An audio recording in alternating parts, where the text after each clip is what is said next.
Okay. So, as you are all here in the leisure room, we'll call it, just to reiterate, this room sort of has a comfort about it that is almost unnerving while being a few hundred feet underground. The air here has a distinct smell of sandalwood and jasmine. There's a crackling of a comfortable fire in the corner, and the errant chirp of non-existent birds that sort of grant you a bit of solace as you guys start to mend your wounds from the Candelabrum Guardian. And it's about this time where you hear the crashing of a chandelier behind you. Define behind, like outside the way we came in? Big room that you just came from. Because remember, the chain had 1 hit point left. Oh. I guess it worked after all. If there was anyone else sneaking up behind us, I'm sure it would have. Yes, indeed. So that's where we begin this day. So yeah, you guys are sort of licking your wounds. Krane is playing a beautiful sonata on the piano. And Oliver is just kind of chilling, kind of sitting almost under the piano, none the wiser. Hey, buddy, can you hit the pedal?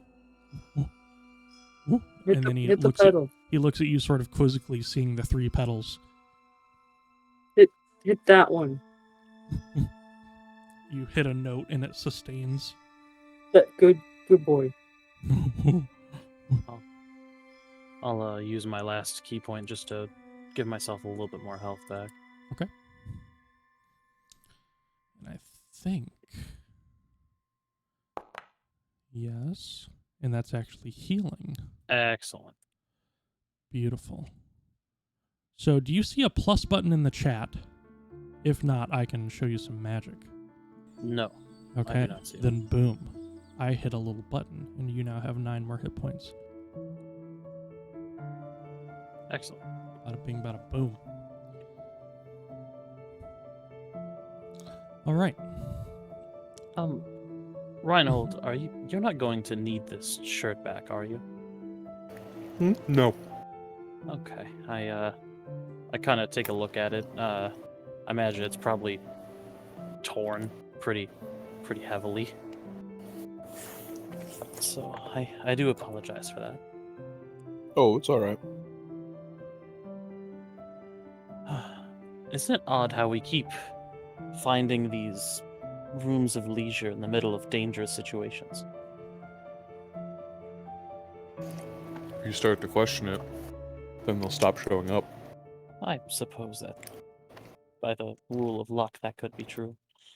I hope not, but I just thought it was odd.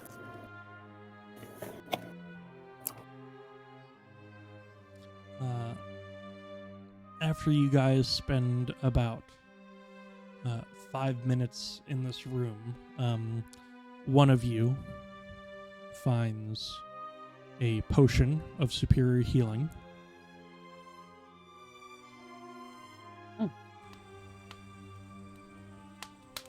Does anyone in specific wish to hold on to them?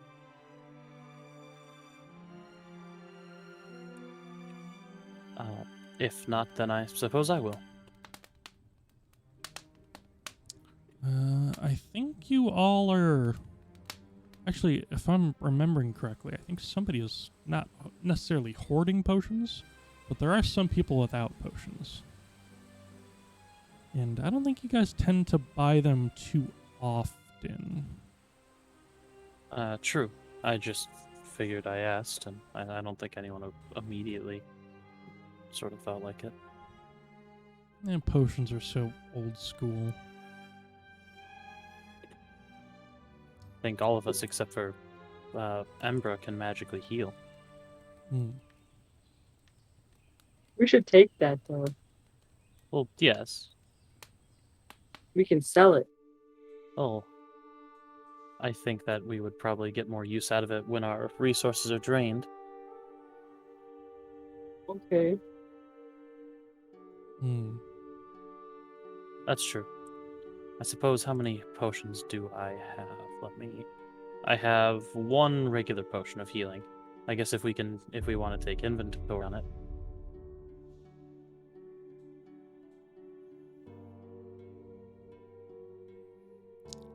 As far as I remember, I think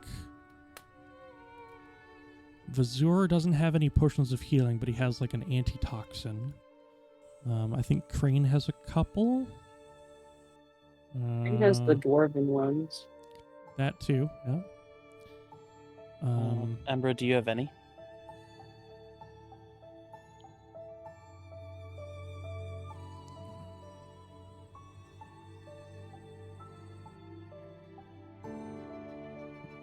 Looks like should be on your character sheet under the inventory tab, under the consumables section specifically in the inventory tab.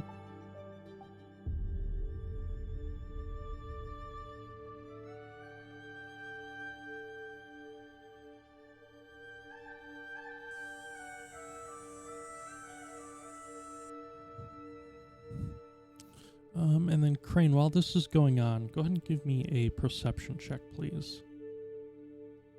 One of these keys seems a little sticky. I noticed.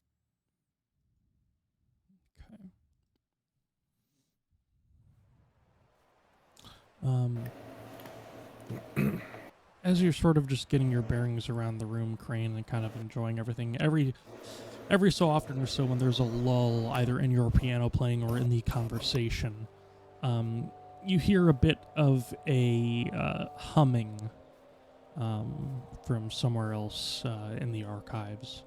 Nothing too malevolent, I would say, but it is sort of ever present now that you are in this room that seems to be closer to another part of the archive. Yeah. Okay, one regular and one greater. One greater, one regular. Nice. So I believe you're fine with that. Reinhold, do you have any potions of healing? Not a one. Would you perhaps like the potion of superior healing? I think there are people who can make more use of it than I. I perchance would nominate Vazur, as he has healing spells but no actual potions. I would also nominate Vazur. I'm gonna third the nomination. All right. Like this nomination. So Then I shall give it 2 scales. Nice. So Give it to Oliver. Zach, also known as Vazur. I don't know. That how is it I. works. Can you double click the potion and see if it allows you to like take it? Oh. Cool. Where The did it pile no longer exists and is barren. Beautiful. Awesome. Gold- and now gold that I pile look, empty. Cool. It's in your inventory. And I'm just going to have it equipped for you. That way it shows up with a little green line on it. Sorry, let me put my sword away. The We're light doing was the just on from practice. last session. I've only got so many hands. Alrighty. So, if you all would like, you are more than welcome to spend a short rest or a long rest here. Doesn't matter to me. I'm okay with a short rest if everyone else is okay. I agree. Allow me a minute to mentally rejoin ourselves while I connect to Foundry again. Oh, okay. I was like communing? You go Nope. meditate. The pizza took him to another worldly place. Man, those 6 slices I ate in that short time, Oh, you're killing the game. dude. Oh, that hurt. It's gonna hurt later. Places? 6 slices. It was a medium pizza. That's right. I was hungry. I didn't eat all day. Cut me some slack, all right? I will not. Fair enough. Let me see here. How am I looking on resources? Yeah, good. Hit points. Ooh. Well, I suppose the short rest is what we're doing since everyone's already rolling hit dice. Sure. How does hit dice get rolled? On your character sheet, you see the bed icon next to your character portrait. Ah, So if you hover over that, and the first one is a short rest. That's a cool die. That is a cool die. you You can don't click. need to roll all of them, though. No, you don't have to roll all of them. So it prompts you each time. So it'll say roll, and then roll again if you want to. Good rolls, Darren. And then- right. Also, those should have applied your 19 Constitution. You should have been getting more health back. Oh. Oh well. Oh, that's Temi, true. I think those are gonna be long rests for a sorcerer, right? Yeah. So also, Temi, one thing you can do with your sorceress origin, actually, I think this is for all sorcerers. You can convert sorcery points into spell slots. So, for instance, you are missing a 2nd, 3rd, and 4th level spell slot. And I can walk you through this. There's a chart if you go to the features section on your character sheet. And if you go to convert sorcery points, which is under your active abilities, and hit the more details button, you'll see some flavor text. But below that, you'll see a little chart. And it has spell slot level and the sorcery point cost. So basically, if you want a 2nd spell slot back, you spend 3 sorcery points. If you want a 3rd spell slot, you spend 5. If you want a 4th spell slot, you spend 6, and so on. Just to let you know. You said there was flavor text? What flavor is the text? Original chicken. And Original Schnozberries? chicken. That sounds boring. Schnozberries taste like schnozberries.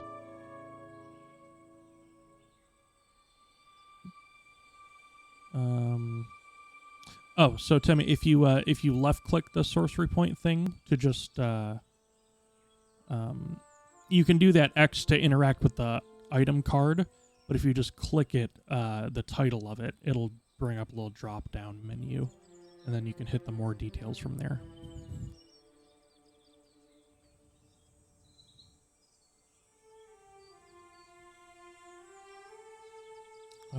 Okay, everyone taking a short rest as they like. Riven not getting the critical 2 hit points back. That's fine. All right, I do get my key back though, which is more important. that's fair. I will say, Krane, at the end of the short rest, Oliver will go back to wherever he came from. So, Bye, buddy. is there Thanks any for being last here. conversation you want to have, one-sided as it may be? Give me a high five, bud. Good job.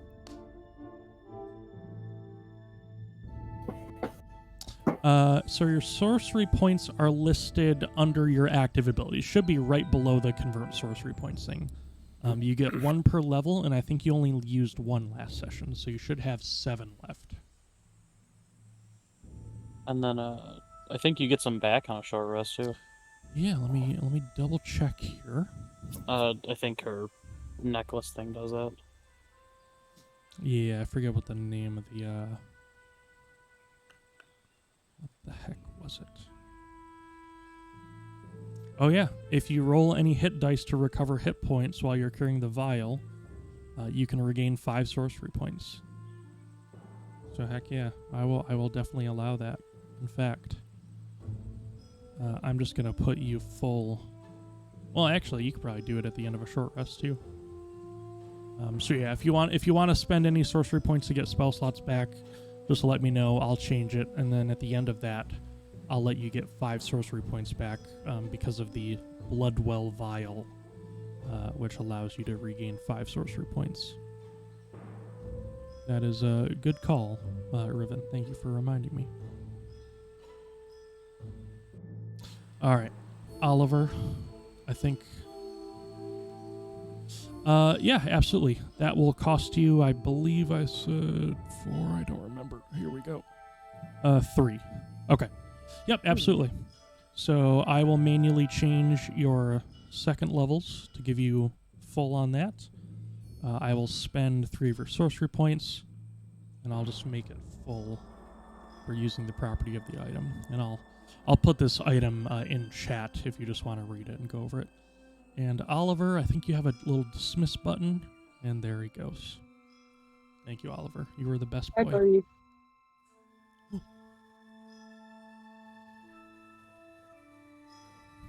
All right. While you are all in this room, go ahead and give me an investigation check, please. All of us, or? Yes, absolutely. Oh, okay. Oh yeah, 10. Oh, yeah.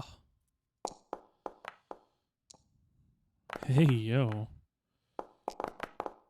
Oh, Temi's dice are so freaking cool. All right. 24 for Embra, 24 for Vazur. Okay, so this I'm going to kind of split between you two. Let's see here. Vazur, your check reveals that there is a white dyed leather tome with iron hinges and a sturdy clasp that doesn't seem to have a title on it. The book is like 85, 90 vellum pages, sort of scattered with golden dust on the edges. And you see that something is cut into the vellum, and what pages that remain you see just from like holding it before opening the clasp seem to have some faded ink and whatnot. Another thing that is sort of found, if actually you're going to be able to open it up, no problem. What pages that remain have this faded ink, and it reveals only a few details. You see in common, there is a name, Dravani, which I will go ahead and put in chat. Dravani. And that name is mentioned multiple times, and there are personal entries sort of pertaining to that name. And one of the quotes in there is this. My prison shall be made from a magic stone, a demiplane of my own design. And Temi, while he is going over this book and it sort of piques your interest, you're sort of fiddling with the book as he's sort of looking at it and sort of reading what common words there are in there. And what you notice is that there is a hidden compartment hidden and cut into the vellum pages. And there are two things. One of them is an item, which, Vazur, I would need you to cast Identify for this, if you so choose. If I don't have it like prepared, I You still can have to ritual cast it. Would Yep. you like me to do so? If you want to identify it right now, I like would during very the much short like rest. to. Okay. So I will put this on here. Thank you. It is an elemental gem of fire. And the other thing in the hidden compartment, and this I would need actually from Vazur and Embra as well. Give me an Arcana check. See, that's where Embra is very useful.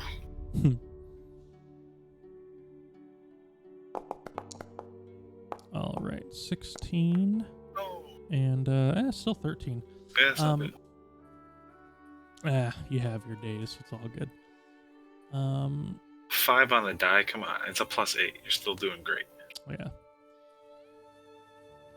The closest thing you get to after sort of combining your heads together is it looks like some sort of key, but not one that unlocks a standard lock. It's almost like, and this is going to be an obscure reference. Do you remember if you ever watched The Da Vinci Code, starring Tom Hanks? When they try and get into the sort of safety deposit box bank, they have like a key that is shaped like a cylinder, like a triangle cylinder. It sort of looks like that, where it doesn't have teeth on the key, but it's like a weird cylindrical shape. And it looks very ornate. In fact, I'm going to see if I You can found find it. both of these things within the... Yeah. Is this anything like the pipe key from National Treasure? Not as ornate. No. In fact, because of a cool module from Foundry, I think I can copy an image and get it in the chat log. Trying to find like a screen grab from the movie.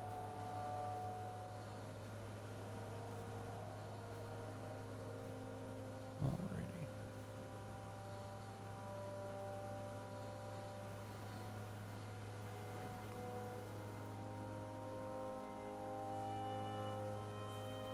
Let's see if this works here. Kind of. It's not on a pendant or anything. Like for a water spout. Oh, not necessarily. It almost just looks like a hunk of metal of some kind, but sort of shaved down into this triangular cylinder.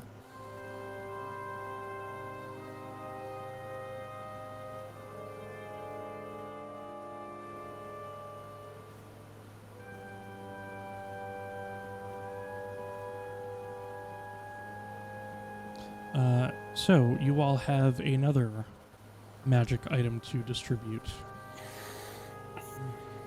And for details on this item,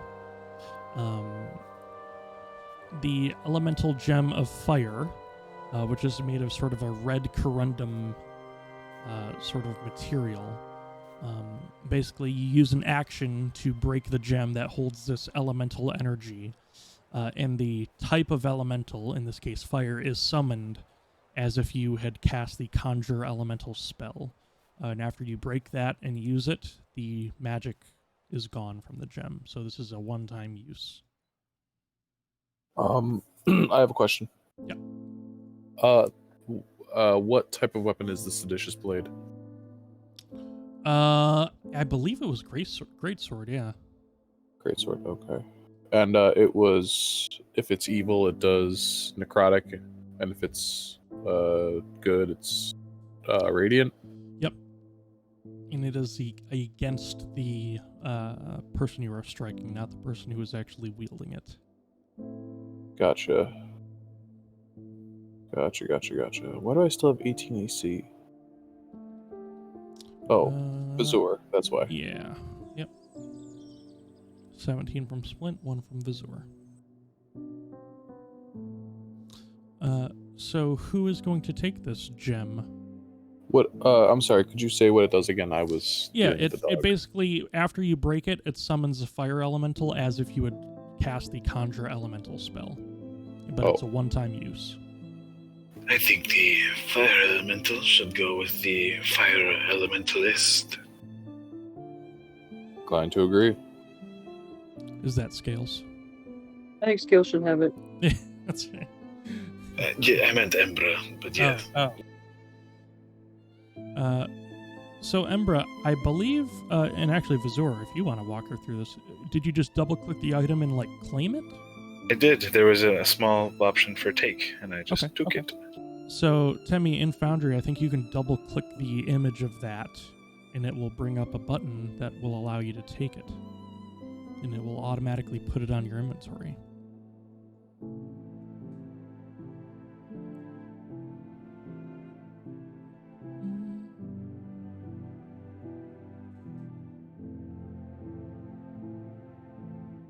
And what is everyone else going to be doing in this leisure room? I'd like to go through and do some prayer. That makes sense. It's funny, I moved before even trying next to it. That's just naturally. Yeah. Logic, bro. That is cool. I like that it does that. Because that's probably the idea is, right, you're dropping items in combat, oh, you see a longsword on the table, but you can't pick it up until you actually get towards it. Grab it! That's cool. What type of prayer, if I might ask? One for just the general safety of us. Okay. Just beckoning Tosh to make sure that we're all kept safe and that he can grant me the strength to keep the rest of us safe. Okay. If he can't directly intervene. Sure. Give me a persuasion check, please. Okay. Oh, with your vasty persuasion. Yeah. And then I somehow managed to roll a 1. Wait, hold on. How Does it give you a 9? When I thought Oh wait, yeah. How does it do that? I thought you had a plus 10. Here, I'm gonna try it because I don't trust you. Oh, it Fair. worked for me. You're just bad at this. Oh, you rolled perception. Oh, Go again. Go again. Misclick. Misinput. Maybe. Misinput. Oh, well. Marginal improvements. So you get a bit of a cold sensation, much like a silence that you weren't anticipating. Or maybe not a silence. I would say more of a muted response. I see. Okay.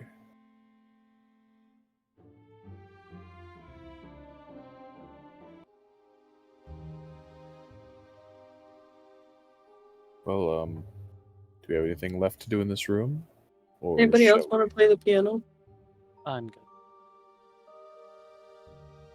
I can give you a quick lesson. Embra, if you would like, please give me a performance check. Can I assist? Normally I would allow it, but you're not really learned in the piano. You were just trying. Oh, 17. You know what I mean? Just kind of feeling the room. If you were proficient in the musical instrument, then yes, I would let you assist. But Oh, okay, fine. Can I accompany her on the bagpipes? oh boy, you do have bagpipes, don't you? I do. Oh, this is a terrible day for ears. Yes, if you would like to play a bagpipe sonata along with her. I would like to accompany angelic Embra piano. on the bagpipes. Okay, go ahead and roll a performance check, please. And I guess, Embra, type what sort of genre or sound you're going for, and then I want to see how Krane is adding to this. 'Cause I'm quite curious as the melodies intertwine and coexist in this leisurely space. I forgot I had bagpipes. It's a dark day.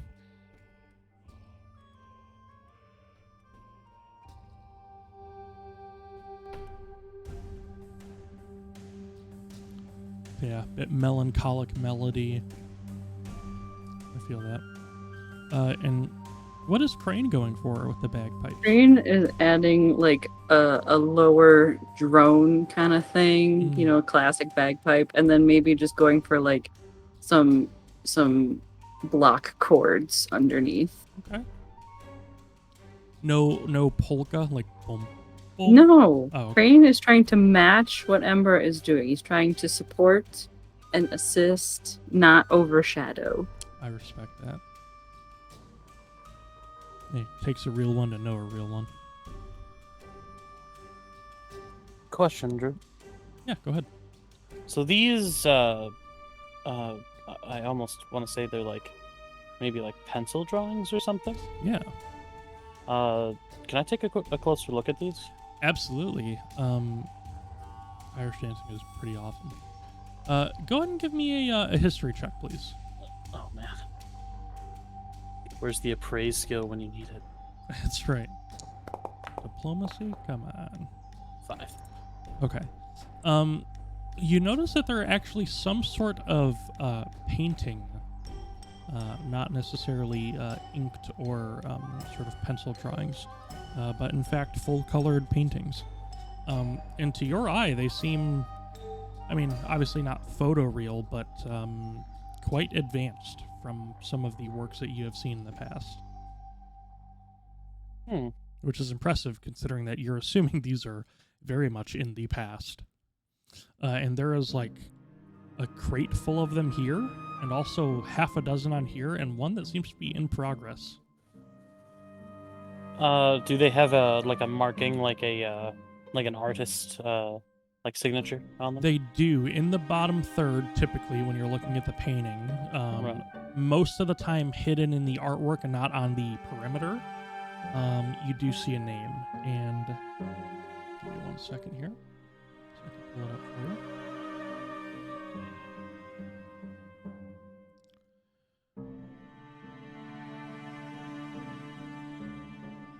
You see T. Rowanga.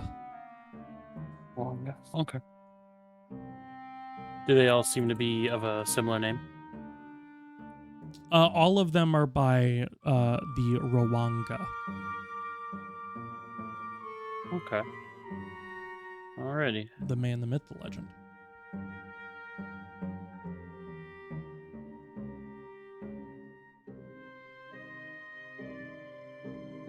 Wish I could expand these boxes.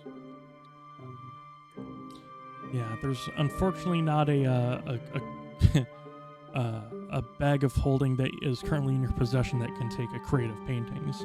But if you want to snag a few, feel free. And if you want to try and appraise them, I would say just give me a general intelligence check, and I can sort of give you a rough number. Okay. Intelligence. Okay, not bad.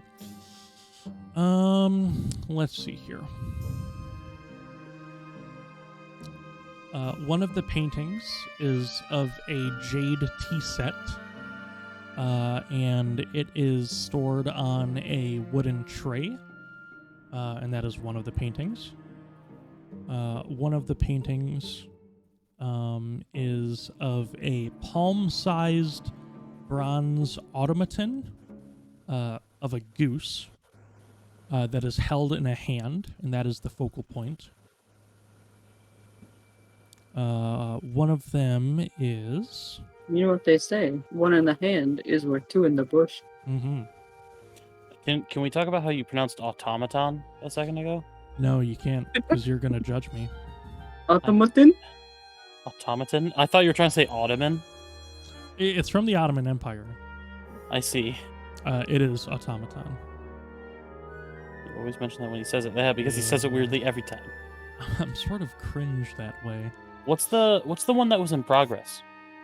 It is actually, as you can see on here, I would say to your eye, it is a candid shot of a white ceramic vase, and it's of...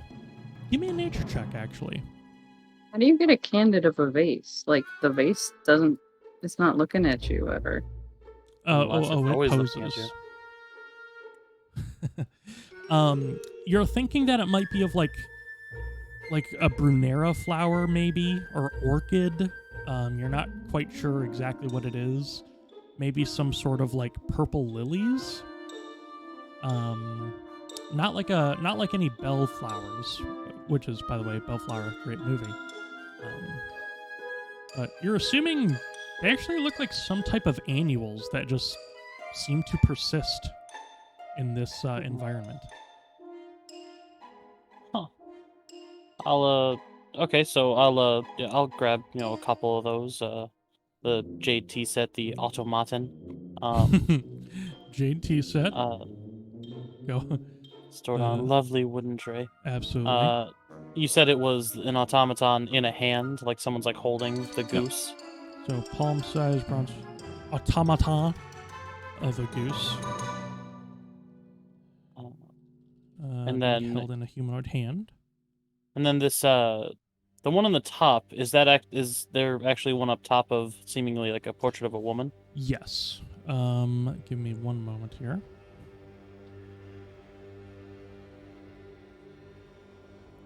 Alrighty.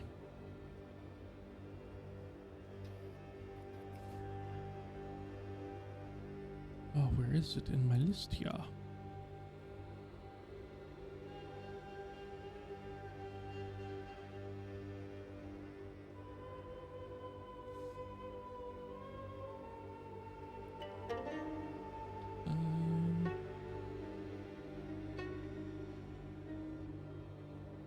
I will be right back. Sure.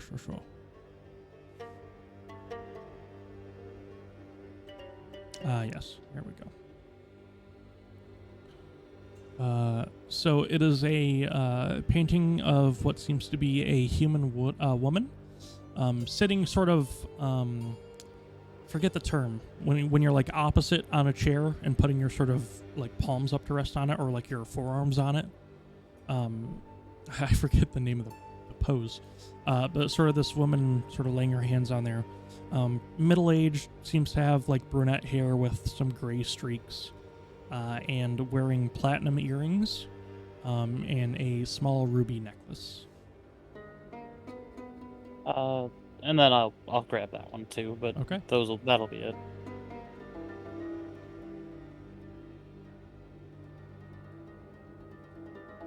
And I don't know why it's not letting me copy paste that one.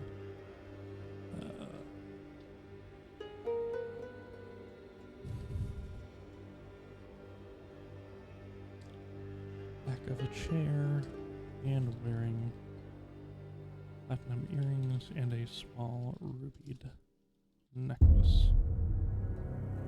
There we go. Why am I getting a trade request? I didn't send one to you, I promise. Trade offer. Oh, I receive, you receive, they receive. I'm confused. I didn't send one. Oh.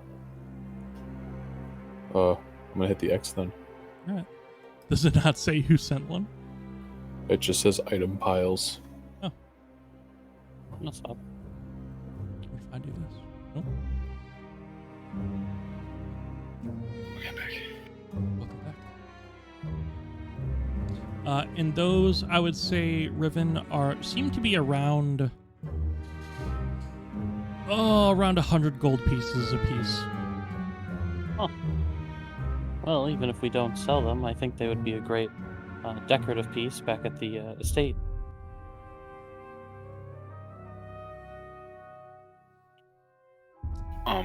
Real quick also. Mm-hmm. Do these books along the walls here have any theme or I don't know. Do any of them look important besides the one that I already snagged with the stuff inside of it? Sure. I would say Another perception or investigation. no. This will fall under the original. Okay. A lot of what you see is sort of relating to Arcana, I would say. This almost seems to be like a mage's sort of retreat. You have some titles of like transmutative enchantments, the philosophy of knowledge, revelations of amorphous force or whatever, right? Like all these sort of titles. A voyage through ley lines, like all these sort of things pertaining to Arcana. And that seems to be the theme around here. And what strikes you as, I guess, odd, technically, some of it is like academic stuff, right? Like, clearly this was done by some students or somebody in the field of this. But a lot of it seems to be not only educational, but sort of thesis-based, I would say, is just the best way I would put it. It's not like standardized in any ways, you think? Okay. Well, to be fair, nothing Vazur knows is standardized. Okay. I'm just kidding.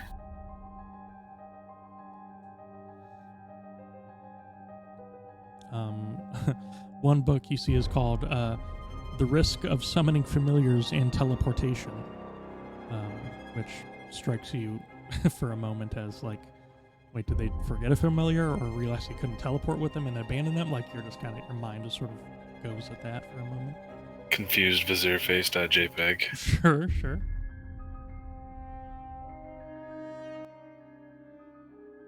Well, I am ready to go when everyone else is, when Embra and Krane are done with their beautiful song.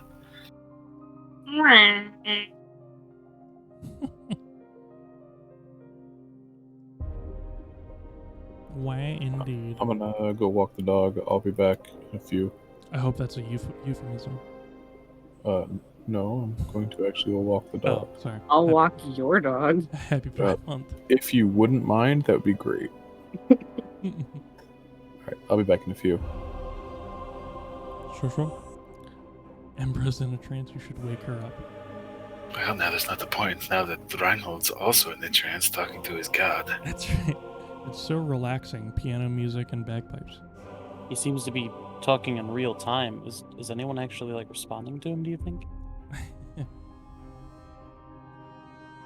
I will say there are some times where Reinhold gets sort of lost in the sauce of trying to commune with his deity, that he gets increasingly sort of antisocial and takes him a minute to reacclimate.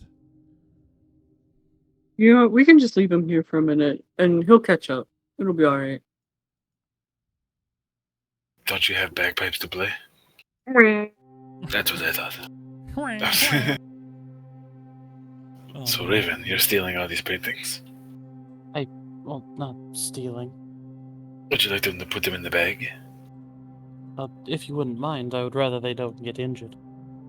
But of course. Not that I really know how uninjured things in the bag are, but, you know.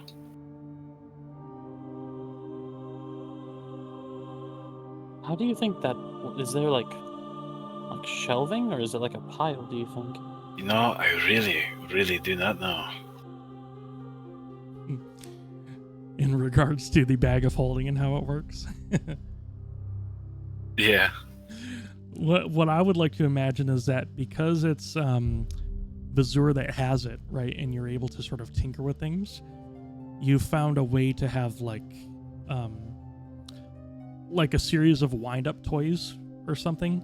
Take whatever item you're putting into it and sort it somewhere. Oh, that'd be awesome. Yeah. And it's just like a warehouse, right? And you just have these little toy soldiers or something just sort of moving stuff around and placing. Oh, things in there's like a categories. bunch of tiny, tiny scales. Yeah, yeah. Tiny scales librarians pushing out certain items. One horrible day where like someone else goes to reach into there and then just get like, what the fuck? They pull out their arm just covered in a bunch of them. Like, oh. Yeah. So yeah, that's totally how the bag of holding works. Yeah, definitely. I will say it'll take you a bit of time, Riven, as you're sort of trying to get whatever paintings you're taking in there, because there are 2 large 20-pound cannonballs in there that just take up a bit of space. And then sprinkled throughout are also gold pieces, because I think you guys have about 900 gold in like the bag of holding party loot type thing. 404 gold in the bag of holding. It just says GP right. value because the bag itself is 500. That is correct.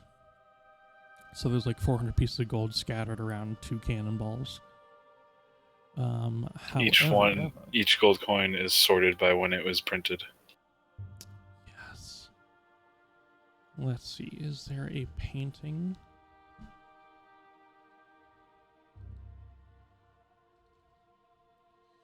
Ooh.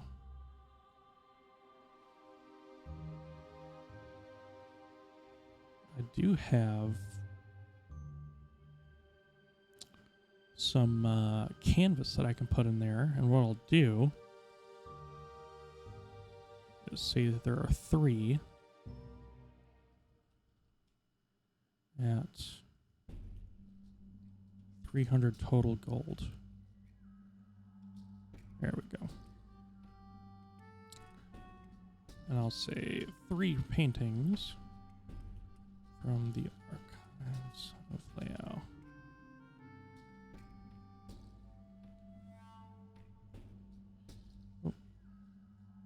I don't think anyone's going to miss them. I don't think so either.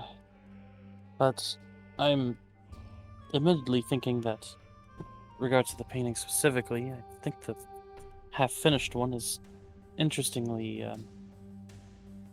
thought-provoking, as if someone was here recently. It is a good point.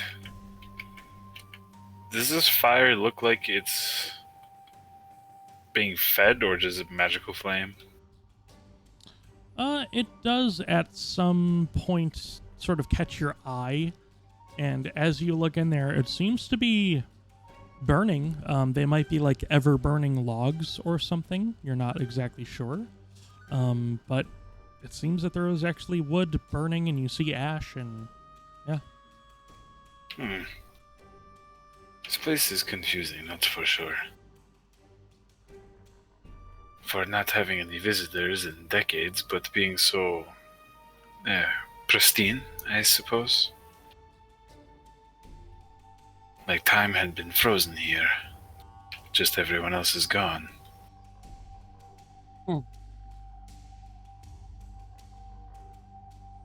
Even Reinhold's stuck. Oh no. Hey, Reinhold. Him and Embra are both stuck. Sometimes when Reinhold's praying, I like to play this game where I like stack things on his armor until he notices. Oh no. That is quite funny. How many things do you usually get on there? Well, I mean, it depends, because sometimes he's like at the end of his prayer, and then he's like, Krane, what are you doing? Stop that. And then sometimes he's at the beginning of the prayer, and then I can get like quite a few things on there. I'm gonna get a... Oh god. What are you getting? I'm gonna go get a blanket. I'm gonna put it over him. Alright. In case he gets cold while praying. Sure. I think this does not require a check because you're wrapping it around him. That's pretty trivial. See, what can we? What is there around here that we can like stack on his armor? Well, so what you see on the table, there is actually place settings for 4 with mugs and silverware. I had to move them so I could see. Just make sure there's 4. There is a burning candle. Around the room, there are a couple of potted plants. You have the paintings. You have any number of books. There's inkwells and pens. There is cushions on either of the couches. Does anything look like it accepts a weird key? Oh.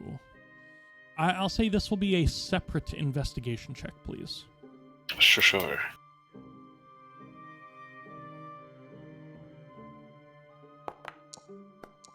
Ooh. This is a very good investigation check. Yeah, baby. After sort of getting around the room and almost sort of straightening your back out just so you can see sort of closer to the like tops of walls and stuff and at like humanoid eye level, there doesn't seem to be any hidden compartments or anything like that. And as I said, the key is sort of triangular in the shape of the keyhole, and it's just sort of that long triangle that comes to a point, and it almost looks like a like the shape of a triangular crane with like a little handle on the end that is pretty ornate. However, no keyhole seems to match that in this vicinity. Okay, everybody, keep your eyes peeled on triangle keyholes. Okay, so forks are a yes. We're gonna put the forks on Reinhold. We're gonna like kind of, you know how like the plates kind of like overlap and stuff. We're gonna try to like lay them where the plates overlap so they'll balance there.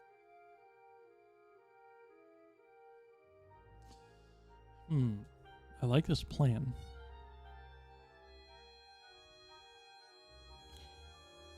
Tell me what you need to make me help you here. You just need to say yes. Strange voice from the ceiling. Yes, indeed. Okay. Oh, there's also chairs. I mean, I don't know how that's gonna work. Okay, so we have the forks kind of like laying or sticking out of the ridges where the plates overlap. Okay. This is good. Plates. We do plates. Oh my god, that'd be so funny. So we have plates on the plate armor. Yes, splint mail. He does have splint, unfortunately. You're a party pooper. What if we wrap something really hard around it, like with a stick or something? That would be a splint. You're a splint. Oh, that's true. Okay. So I'm gonna imagine that there's like 2 forks sticking out of kind of like where the armor meets in the front, and 2 kind of sticking out where it meets in the back, so you can balance a plate on that. on the one shoulder and then same on the other shoulder. So we're like making a platform off of his shoulders based on where the forks are. Okay, so we're doing that. And then a plate on his little head. Is he wearing his helmet right now? No, he's not. Okay, so a plate just on his head. Just like, whoa, it's very gentle. Just put it right on his head. Okay, so that's like what?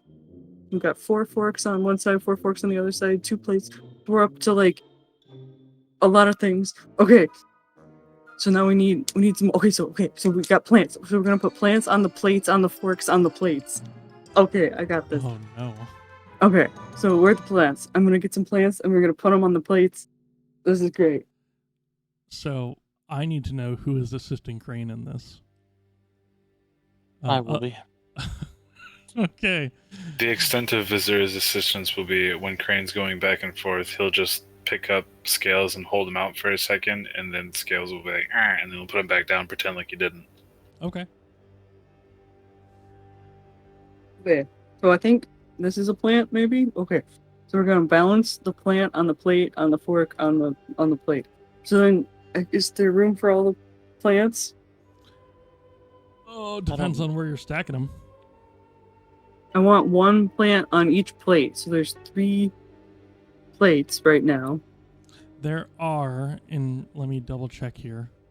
There's plant here for the painting. Big potted plant here that is like the size of you.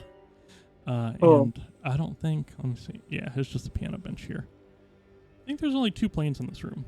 Okay, so we'll do the small plant for sure. There and then is maybe the burning candle in a candle holder. Oh, should we do the candle? What do you think?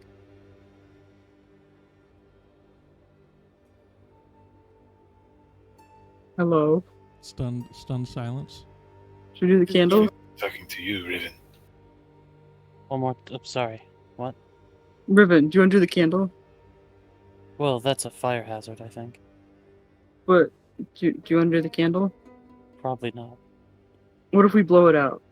What if he turned into another one of the Candelabra Guardians? Oh. I don't think that's how you make those. Oh no, Do maybe we- that's how all this got started. Maybe we're in a time loop. I don't think that's how you make a candelabra guardian. Candelabra Guardian was made because there's always been a Candelabra Guardian, because we always come here.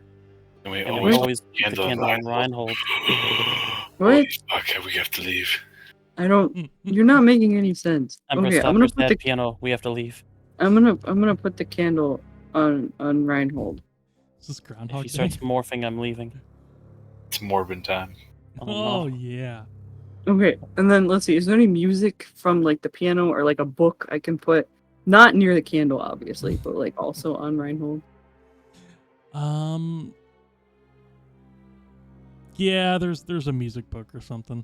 Why not? Okay. So like on one shoulder he's got a candle. On top of his head he's got like a plant, and then on the other shoulder he's got like music book and stuff.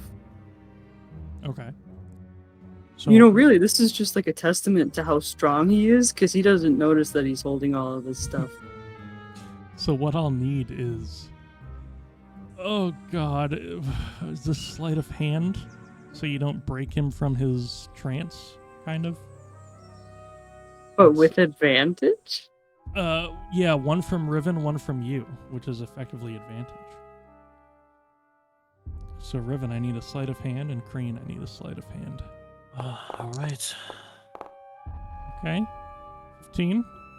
Now let's see Paul Allen's. Let's see if Paul Allen's Morbius.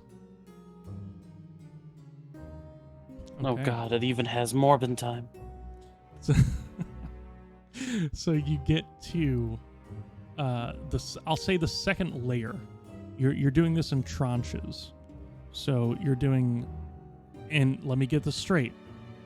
From his armor, there are forks that are jammed into the armor to sort of make a platform, or like Yes. a column. And Yes. then you're putting a plate on that. Yep. Then you're putting a plant on the plate. Yes. Okay. On the other shoulder, same thing. Is Yeah. this with the On- potted plant? I mean, the smallest plant that can fit on the Okay. plate. So on the one shoulder, it's like Fork's plate plant. On the other shoulder, Gotcha. it's Fork's plate candle, and then on top of his head, it's just plate, Yeah. and then Music like book or something like that. book. Yeah. Okay. Okay. You know what? If only we had an engineer. That's right. Not as looks at bad, but Vazur. Vazur, if you don't intervene, you're gonna break some very ornate things here. And I just need to know that you're okay with that. Is this Vazur a knows learning mending. moment? Vazur knows mending, so the stuff can be fixed. However, it may need to be a learning moment for Krane. Okay. There you go. Thank you, Vazur. So Krane, as you are balancing the plant, I will say, on one side of Reinhold's shoulder, you're noticing that however hard you try, there's simply just too much weight, and the forks are just so uneven, and you're not sure if maybe the armor isn't a perfect fit for Reinhold or something, or if the forks just don't have a good point of contact, but it is wobbly as hell. Mm. And as soon as you try and take your hands off it, it starts to lean, and you have to like hold it again and then try and Okay. reseat it, and then you have to let Huh. go and then hold it. Mm. Okay. Okay. So maybe the plant's not good. Maybe we don't do the plant. Scales is too heavy. We can't do scales. What else we got? No, bagpipes are probably too big too. Oh, how about my abacus? We could do my abacus. Maybe. Ooh, I like that. I like a good abacus. How is he gonna lie. not responsive to this? Told you I've done this before. He just doesn't. He's just like, just gone. He's like a statue. This is so odd. Even when I'm meditating, I'm usually still aware. I could get you. Oh my god, I have an abacus. That's crazy. All right. Well, it's not staying, but I do have one. That's cool. An abacus is much easier. Are you setting it upright like a Connect 4? Yeah. Awesome. Cool. Like, honestly, I think Tosh kind of likes this kind of game. Like, this is fun for Tosh. I think Tosh just holds him in the prayer longer so that I can put more stuff on him. It's about this time, Vazur, that when you are sort of seeing these moments of concentration and you're about to like kind of chime in and say your 2 cents, you just hear that sort of droning sound from further in the archives. And it's sort of, for lack of a term, maybe beckoning you, I would say. And you hear something mechanical. Like big boom mechanical, or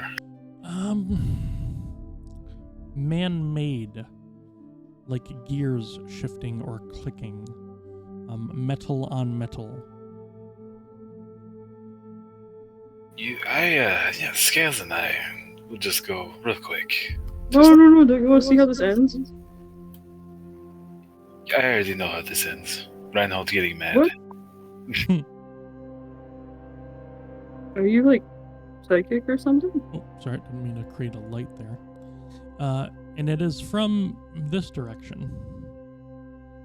Also, I just turned the chandelier back on as you see out of the corner of your eye cracked and shattered ornate chandelier pieces all over the ground in that main room.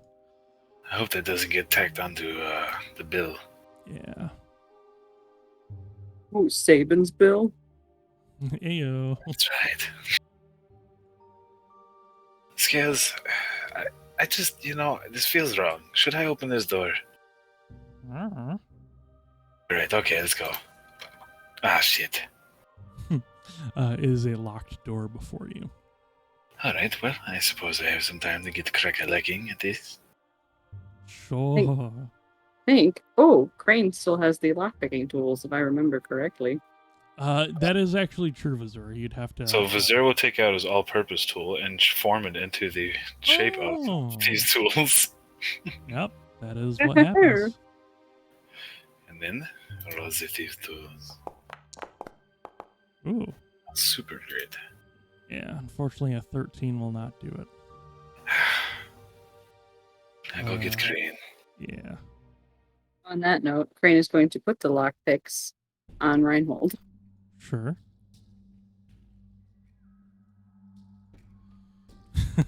Krane, What? grab those lockpicks. Why? They look cool. Skills needs your help. Skill's in trouble. Well, no, he just wants you to open the door for him. Oh. What do you need, bud? Oh, okay. I mean, I guess. Alright. Okay. Is there anything else you think we can put on Reinhold? There's a lot of books on these shelves. Nah, but we already got a book on him. All books are the same. The next most challenging thing I Vazur will think, remember that. is the stool that the plant was sitting on, or the art easel. Oh, good point. Okay. So, well, I'll get you the lockpicking tools if you'll help me put the stool on Reinhold. Deal. Okay. Alright. Vazur, I'll have you roll with advantage, please.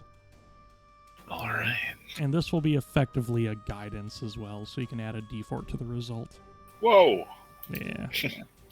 So hold A for advantage, right? Alt for advantage. That's what I meant. I don't know why I said A. Yeah, all good. A for alt, A for advantage. Okay, not bad. 21, and then a d4 on top of that. Oh, you were still rolling Thieves' Tools, but hey. Oh, sorry. I'll keep that Thieves' Tools roll, but give me a sleight of hand at advantage. Sorry. Yes. Sleight of hand.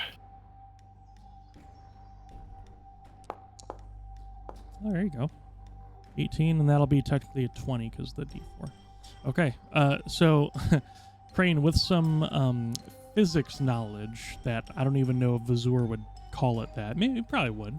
I guess, Vazur, in your mind, what are you doing to try and help the situation with Krane putting all these items, like, from Reinhold's armor to, like, building, like, a Tetris tower?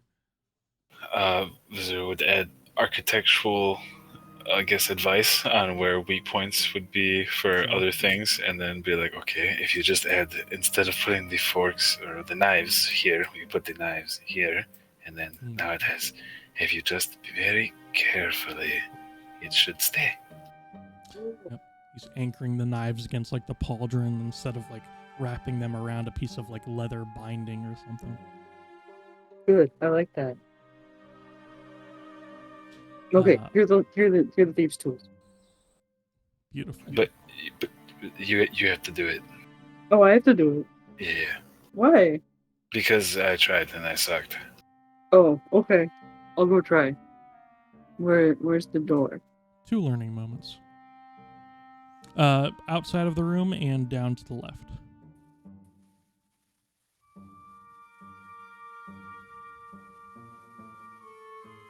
Jump. Krane, why are you walking like at the speed of molasses? I feel like I should probably be here in case something goes wrong.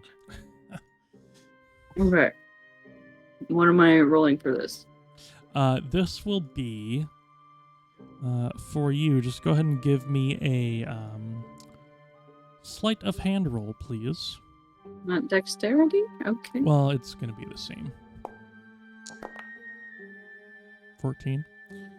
Marginally better. And I will add my flash of genius. Okay. I'll use it. So is that... Oh, that's 19 now. That's right, because the level up. Okay, a 19 will do it. And I will unlock the door. I love that. Oh, yeah. Excellent work, Krane. Excellent work. Okay. I feel like you helped, but I wasn't paying attention. Don't worry about it. Holy fuck. Oh, boy. Anyway, so Reinhold, we should grab him. Wait, what was behind the door? I missed it. Yeah, I think it's better if we go get Reinhold and Embra. Wait, you didn't see it? I did. What is that? It looks Oh, like a this little- is awesome. You guys don't even see the best part.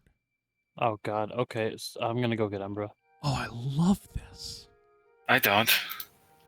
Keep the fucking door closed, Scales. What the Is fuck this are the you only doing? door?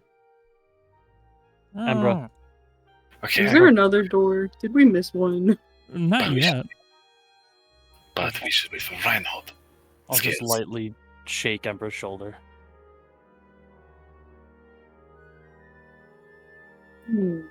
You're probably gonna want to come see this. There's a room with a large amount of like people in it, and you should probably be aware when we fight them, or interact with them. Oh, so you did see them. Okay, cool. Oh, like a minute or two ago. Good, Reinhold's still there. Krane and Vazur. Yeah. I'll say, was this incapacitated? Here we go. We just Emperor, have to- help me join the party. Now we can't add Reinhold. Not enough party slots. Damn. He won't get XP, but he does enough damage. One thing I found out, if you use the chat log to do like an emote type thing, like /me, and then like I just did /me is praying while I had Reinhold selected, and it does it like all italicized and stuff. So that's pretty cool. That's pretty sweet.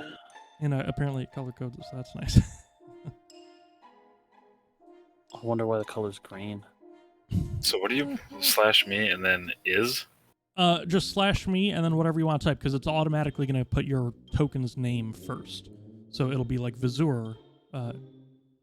Yeah. Oh, is Yeah. shaking. Vazur shaking.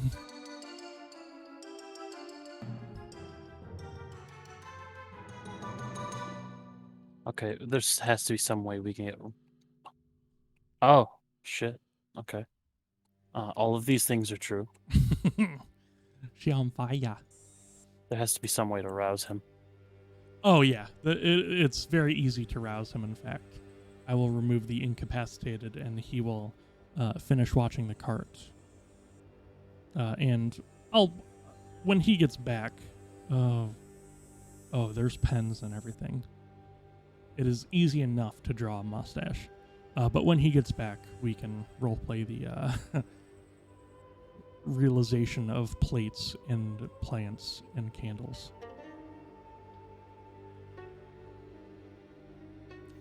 And I will just put him right there. Okay. I guess, do we move forward? Is that the only option? Are we sure there's not like a hidden door in here somewhere? We can try diplomacy first. I'm sure he doesn't. Whatever those things were, don't want to kill us immediately, or else they would have attacked once we opened the door.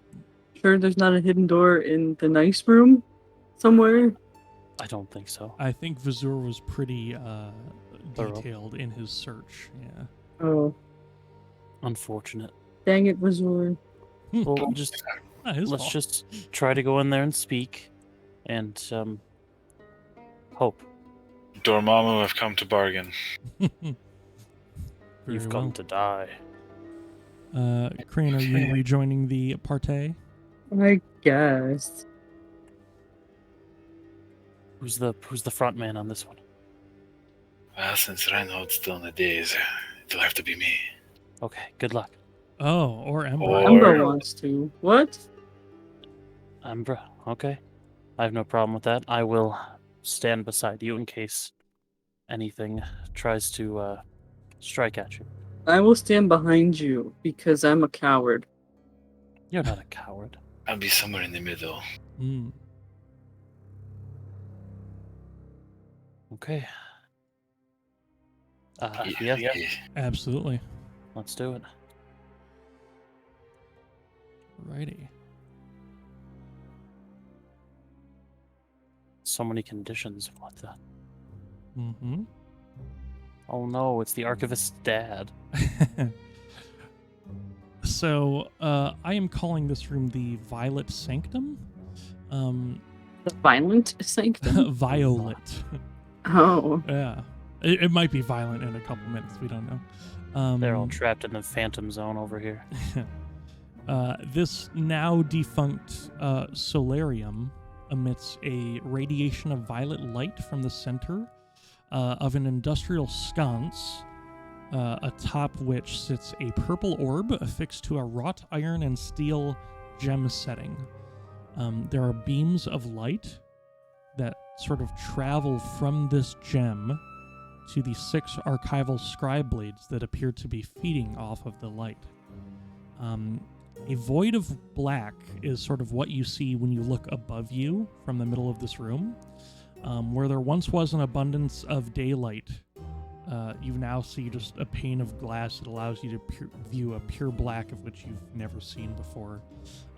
The perimeter of the room, as well as the 4 pillars you see, are flanked on all sides by bookshelves and empty parchment and that of which you would see in a abandoned archive. And it seems that these archival scribe blades are unmoving. And there also appears to be a non-moving man sitting on this throne, I would say. Don't touch him. Don't say anything to him. Let's just, tiptoe around. Don't interact with it. What if they're a kind automaton, like the Artificer was? But, we already killed one of those things out in the front room.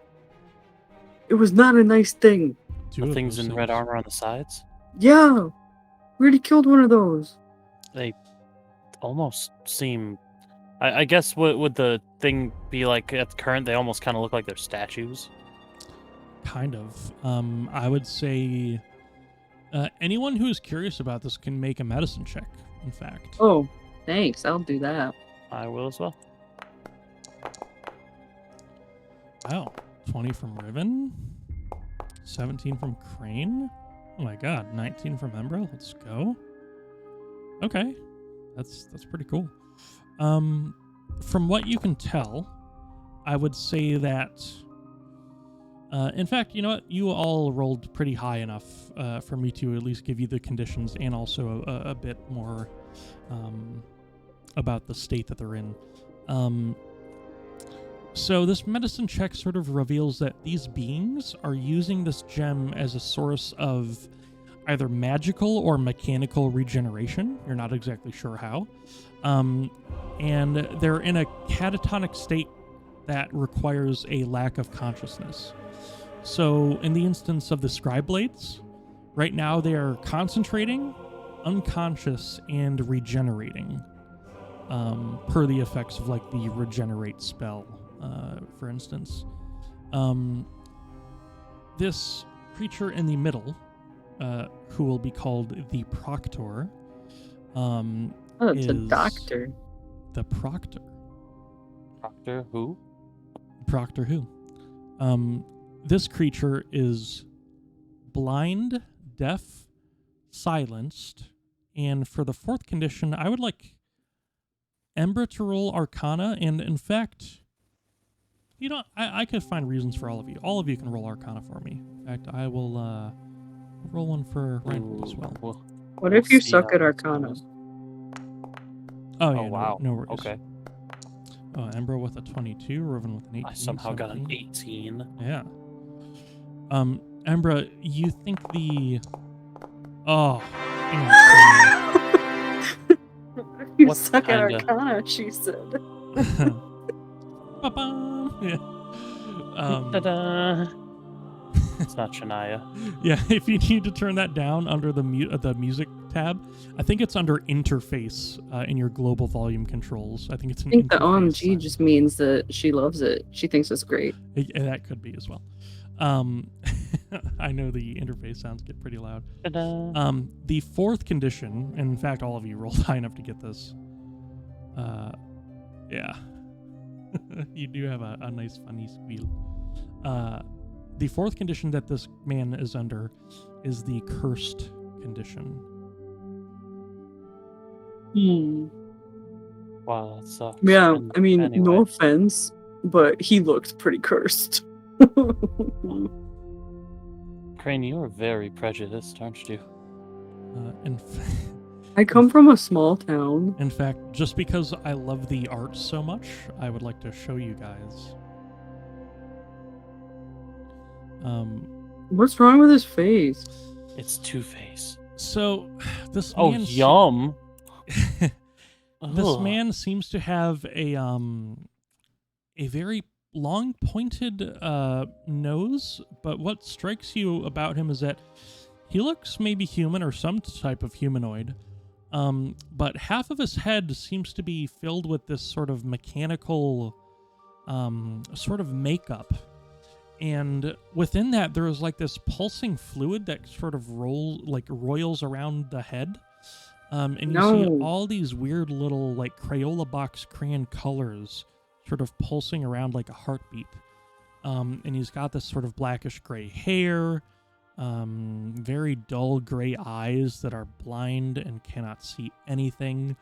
But a fine attire to him, a very beautiful black sort of trench coat with a white collared shirt that is fastened with beautiful buttons, and he's got this sort of purple inlaid gem into his robe, and all in all seems very professional, for lack of a better word, and still a bit unnerving to see it for the first time. Question. Yep. Is this the Phantom of the Opera if he was a cyborg? Sing once again with me, is what I have to say to that. Sing once again with me. Thank you. Yeah, I'd say, good point, Embra. I'd say more opalescent. Looks like he melted. More evanescence. Yeah, it almost does look sort of melty. How can you see inside my head? Yeah. Like it's see-through. But that is what this room is. This is what seems to be a regenerative quadrant, I'd say. This is their leisure room. Kind of, yeah. For these sort of vessels known as the archival scribe blades. This is, in fact, their sort of resting room, yeah. Which means we're roughly halfway through. Is that how that works? How do you put that together? Yeah, I'm curious of the math. Every time we found like a restroom, we're always like roughly halfway through in the experience. That's fair. Where's the toilet? It was back there. You didn't find it? No, I didn't find the bathroom. You were too busy stacking plates on Reinhold. I will say, although it's kind of hard to reason this into existence, but it's just cool. There's probably a lower level version of this in my world that I don't have a name for. This is essentially like the regenerate spell, which is like a 7th level spell that regenerates X amount of hit points per start of each turn, or I think it's 1 hit point per start of each turn or whatever, but it does it over and over and over again until you hit the rolled amount of hit points or whatever. But this is like a very slow version of that. Usually the spell is like you get 1 hit point every 6 seconds. This is like 1 hit point every hour. Is sort of the function of this. So it's very, very slow. But it's like 6 castings of a regenerative spell. So that's still pretty powerful. Yes, Krane. Is there any difference between these archival scribe blades? Like, are they identical or do they have little differences? You know, they seem to be identical. I mean, there's a little bit of like a height difference here and there, but like down to the armor, they're like stormtroopers. I mean, they look all the same. So there would be no chance to tell if the one that we killed is suddenly back here regenerating? Not that you can tell, no. Okay. I suppose we should probably step forward. Would you like to do that first, Embra, or do you want me to make sure there's no like trap or anything like that. Oh, we have an app for that. Oh no, well she's going. I will say Vazur has been patrolling the sort of outside of the room as well. Oh, I didn't even realize that. Hello. Oh.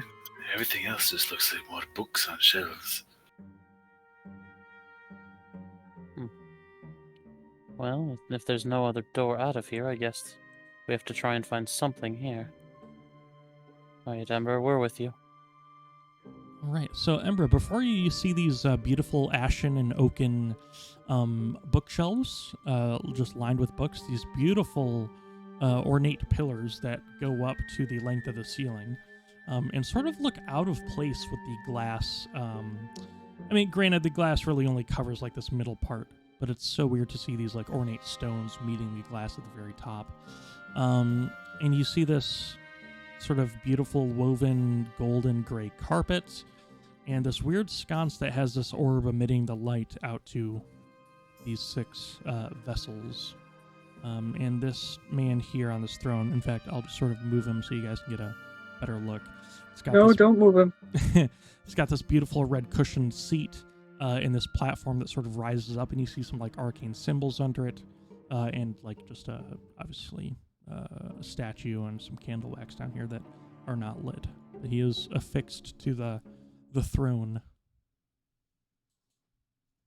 All right. Does he seem to notice our approach at all, or indicate anything? Not really. Blind, deaf, silenced, and cursed. It's more like a laser. It functions sort of like a laser with how it's like beaming to them, but it's kind of wavy and there's this light. I don't have like the individual beams. That's kind of what the status effect is for, that sort of image. But they are all coming from this center point. And welcome back. I guess we need to resolve something with you real quick. Bork. Bork. Ember wants to touch old man. Fair enough. When you came back from your prayer to Tosh, and this has happened in the past, just sort of off screen. Krane, do you want to be in the middle of this? Sure. Okay, so would you like to describe what Reinhold sort of awakens to as he gets out Sure. of his tranced state?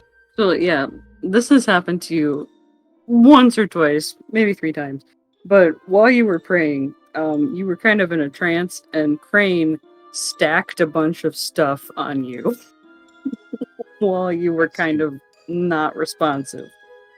So there are a bunch of forks kind of sticking out of your armor on both shoulders that create a platform where there are 2 plates sitting on both of your shoulders, and on one plate there is a candle. On the other plate there is a potted plant, and on top of your head there is a 3rd plate, and on top of that plate there are like music books and things. And then on top of that, just kind of like, you know, creating like a little cage over your head, kind of coming down to your shoulders, there is a stool. I see. Vazur had to help with the structural integrity on this one. He did. So Reinhold, let's see. I think somebody in the party has the quarterstaff of warning, so you're not. That is me. I would not say you're surprised, but as you come out of this, you're standing sort of still to, not break things as they have to deconstruct their architectural project. Well, no, part of it is like we want to see if he notices before he knocks it all over, and if he's careful enough to like take some of it off without knocking it off. And then I'm going to put something in the chat for you to read. It's just me explaining this room. Roger that.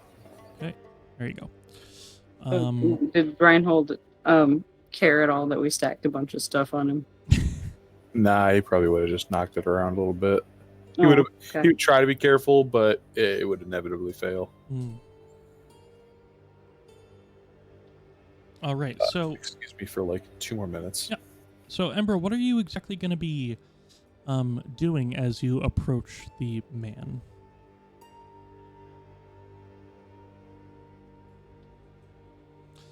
In fact, I will say one of the things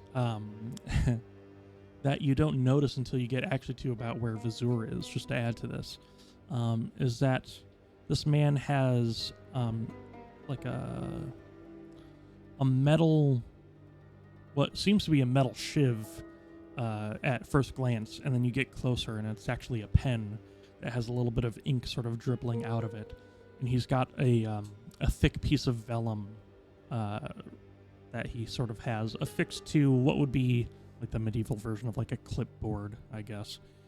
So he has a writing surface, and the ink you see is sort of slowly pooling onto the vellum.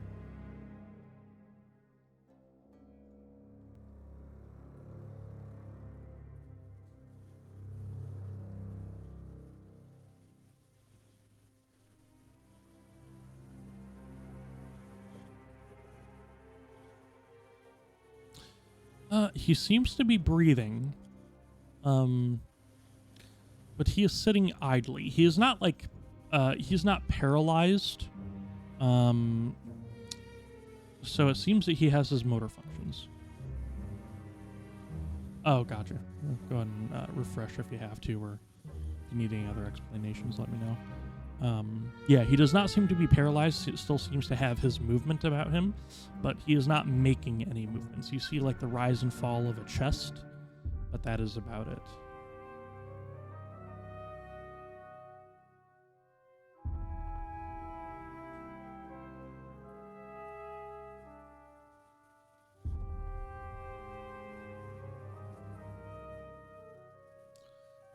And then Krane, are you going to be staying outside, or are you venturing in, or? I'll come inside. Okay. I was just curious is all. I would like to very much inspect this device right here. Yeah. Let's see. Especially for any triangular keyholes. Sure. Yeah, I was thinking that too, actually. Okay, give me an...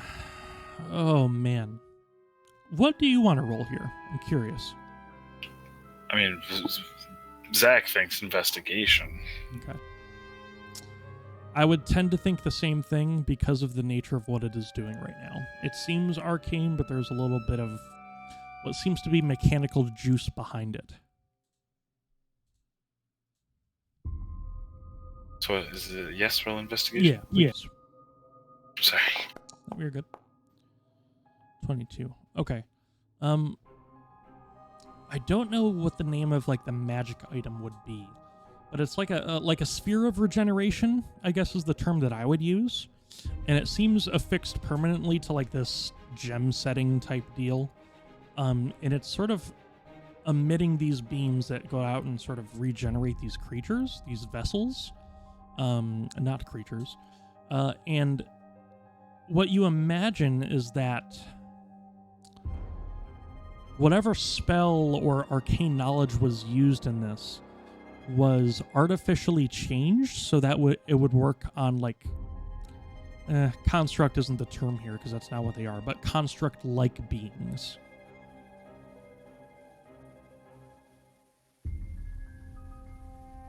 So it's like it's binding the arcane with the mechanical, not unlike your invention magic, really.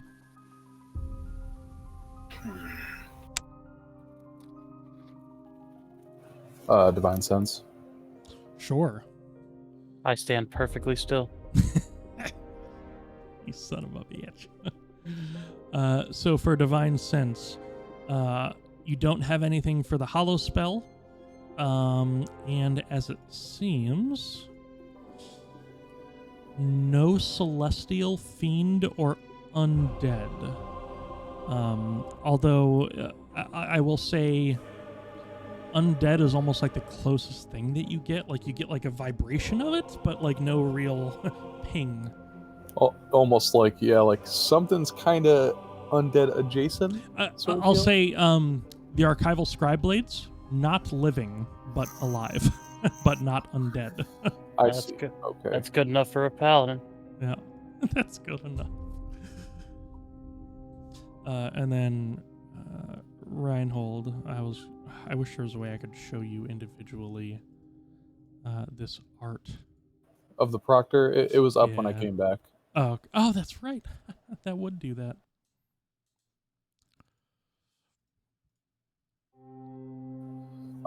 So could I get a quick, well, it doesn't have to be quick, I suppose, but a summary of what we've discerned so far? Yeah, so basically that sort of mechanical ticking is coming from this room, and obviously, Vazur, now that you're here, it's sort of like these scribe blades have something internal that is like repairing kind of behind the scenes. But as Vazur sort of had to get the thieves' tools from Krane and kind of help each other out to get in here, kind of what you see is what you get along with the description. And there are status effects not only for the scribe blades but for the proctor. The scribe blades have effects that are concentrating, unconscious, and regenerate. Effectively, kind of like a regenerate spell. What was the middle one? Unconscious and concentrating. Unconscious. Yep. Gotcha. Okay. And it's almost like a regenerate spell that is through this orb that is going out and healing these creatures. And the proctor has blind, deaf, silenced, and cursed. Cursed? Yep.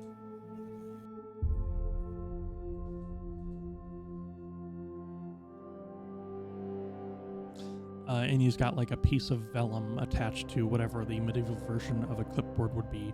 And there's a metal pen dripping with ink that's sort of pooling on the vellum. And Embra was going up to him. Yep. I don't suppose I could have retroactively changed one of my spells that I had prepared. I mean, you did level up, so I would allow it. Okay.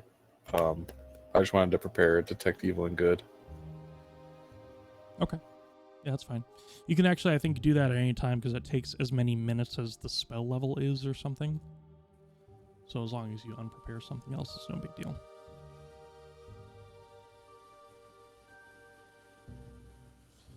Sure. You're just kind of pushing air towards him.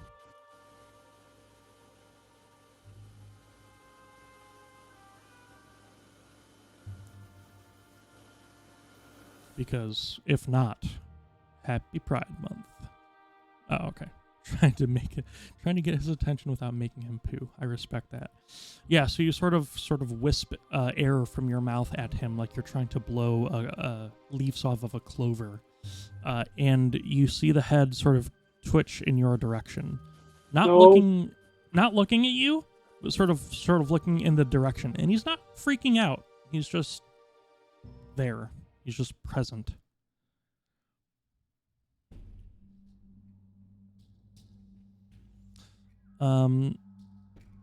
Moving his arms to the vellum, he writes in cursive,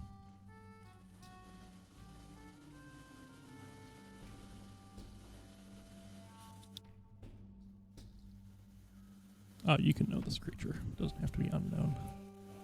And he writes on the parchment.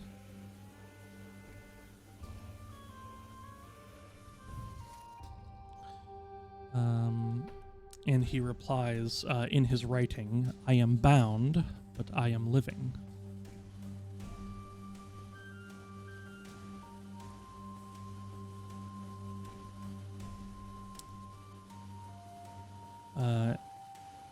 When you ask if he needs help, he says, or he writes rather, I say, I am serving my sentence as instructed. Please show me no pity. Okay, sounds like we can go.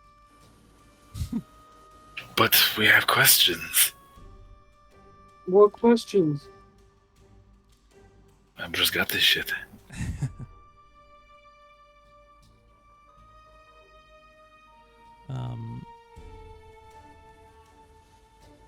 So this is the first time when you ask what were you sentenced for, he pauses and almost like he's mulling it over in his mind, and then he writes,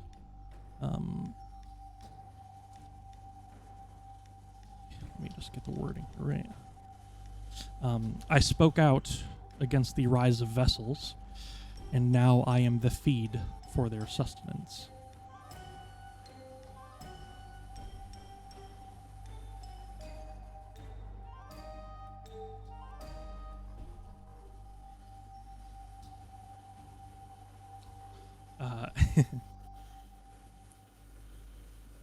He will say, in my opinion, it was not a punishment, as I see that I committed no crime.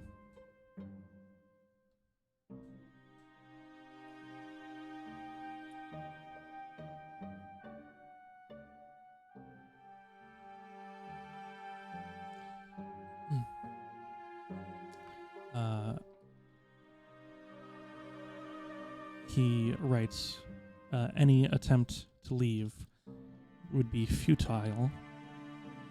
I am no longer concerned with the ways of the mortal world.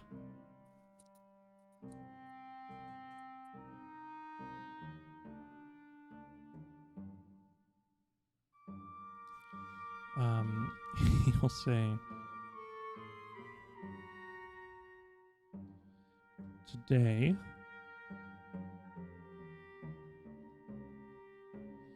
is the 9,372nd day of my sentence.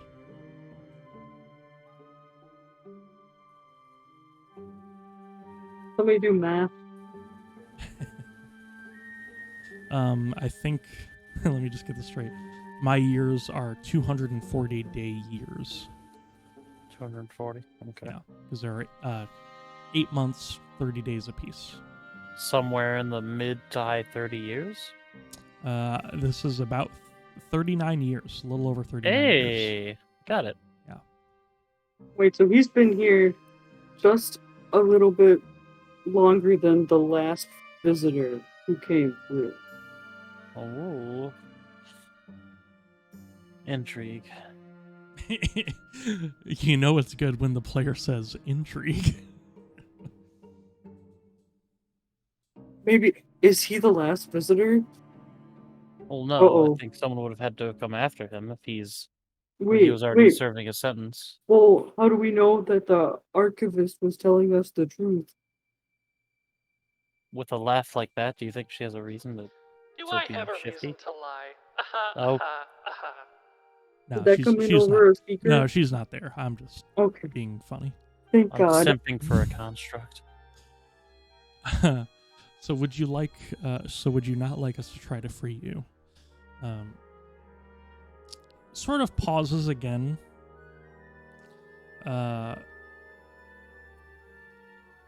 He would write, I would not idly risk the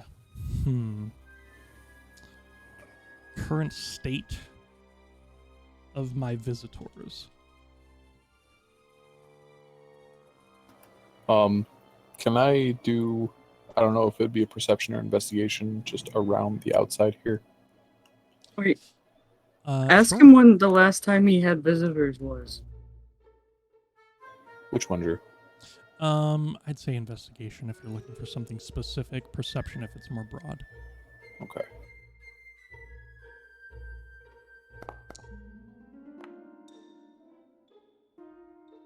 When was the last time there were visitors here?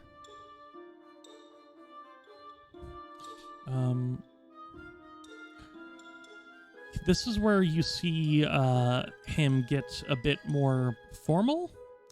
And he says, or he writes rather, I value specificity. What kind of visitors? Also, he should have said that. There we go. What does that mean?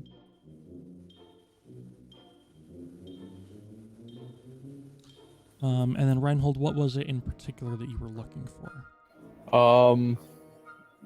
Just, I guess anything out of place that might indicate some kind of like entrance or Or exit, I suppose.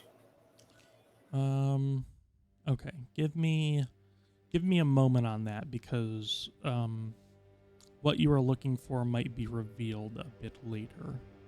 Okay. But I will keep that 19 in mind. Okay.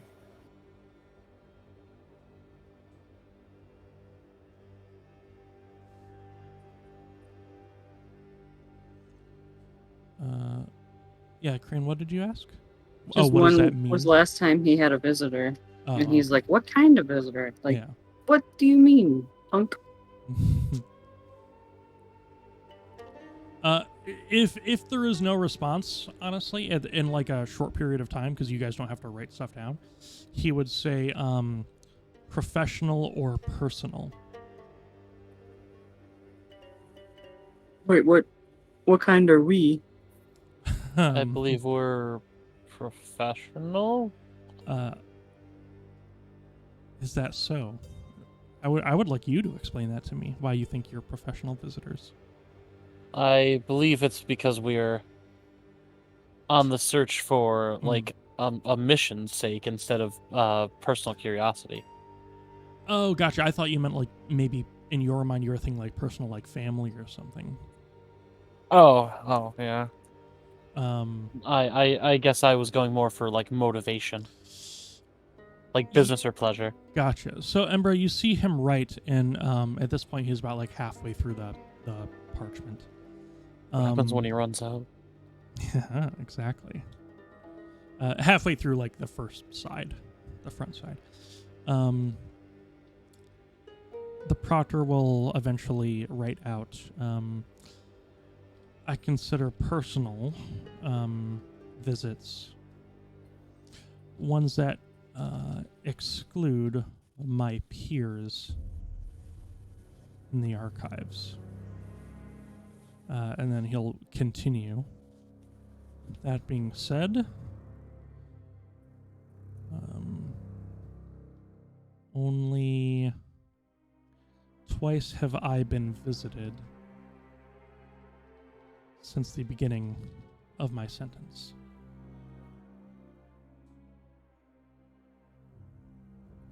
Who were these visitors?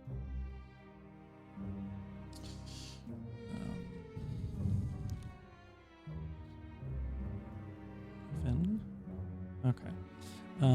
He will write, as is procedure, no formal names were given, but I share in the values of the last visitor.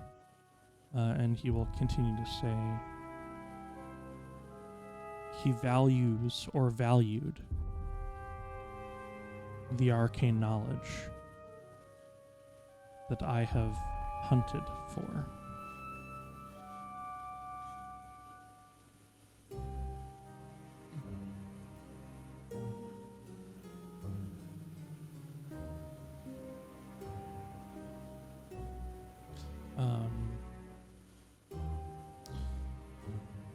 He will continue to say, via my voice, you may not give me your names, but my name in place of my title was Dravani.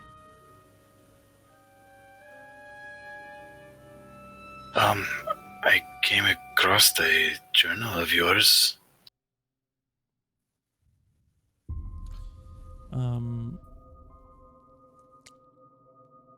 He will continue after your retort and say, I had many journals. I hope this one was appropriate to read. It seems so. Some of it was faded, but it had a key in it that I don't know what it's for.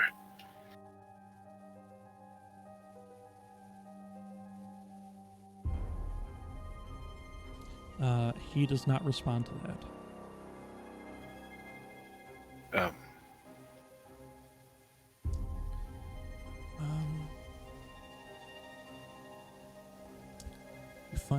nod you were looking for. He will reply. I'll be right back. Okay. He will reply and continue on to say that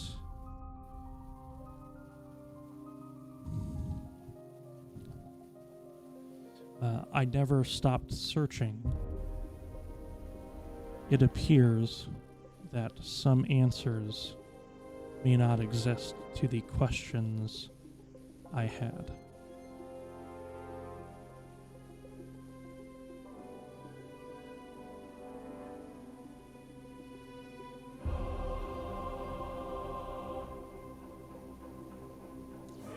And then I will eventually get this to you, Reinhold. Give me a second here.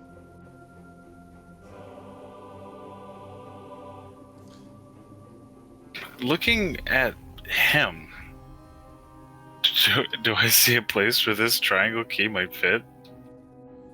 I know it sounds weird, but maybe on like the side of his like cranium there. Sure. I It almost looks like it has a missing piece, and that just might be because it's like sort of fluid and moving and odd. Right. But nothing. In fact, one of the things you look at really intently is like the eye socket, because you're thinking like, oh, key unlocking knowledge. Like it almost seems a bit macabre. Right. But that's like the first thing that you sort of look at. Does not seem to be a keyhole anywhere on him. Reinhold, he won't tell me where the key is for. I'll just My, keep the finger. Yeah. I'll also whisper another thing to you, Darren. Oh, okay.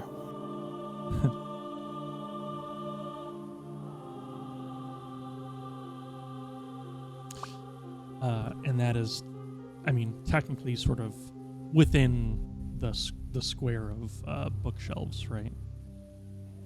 That sort of radius. Okay.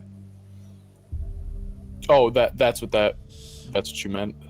Yeah, if you're trying to be sly about it, because you don't know what motives are what and all that. Yeah, so I will just point to behind the statue, kind of just like a nudge to Vazur and a point. So yeah, Embra, he would reply to the, did you find the nod you were looking for? He would write, I never stopped searching. It appears that some answers may not exist to the questions I had.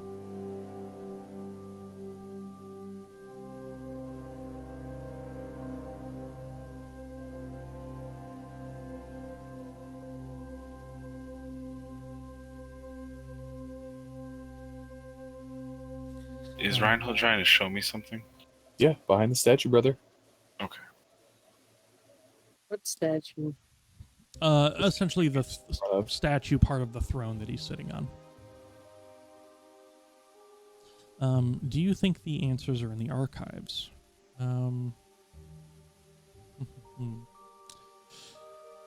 He will write and say,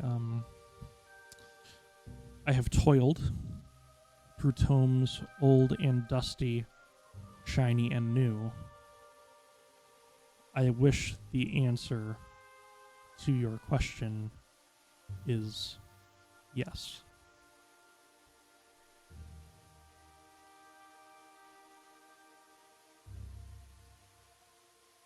Yeah, what does Reinhold show me? I will whisper to you, Zach. Oh, okay.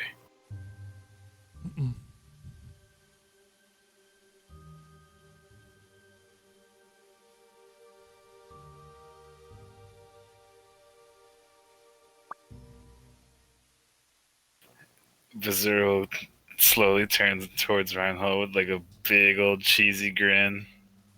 My man. I will just give him a thumbs up. Let him do his thing. I'm gonna just do it. Lizard brain activated. Okay.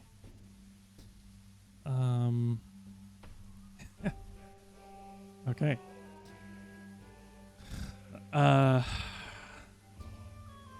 right. Give me a second here to type this out. Embra, he does not answer that question immediately, as this is what happens.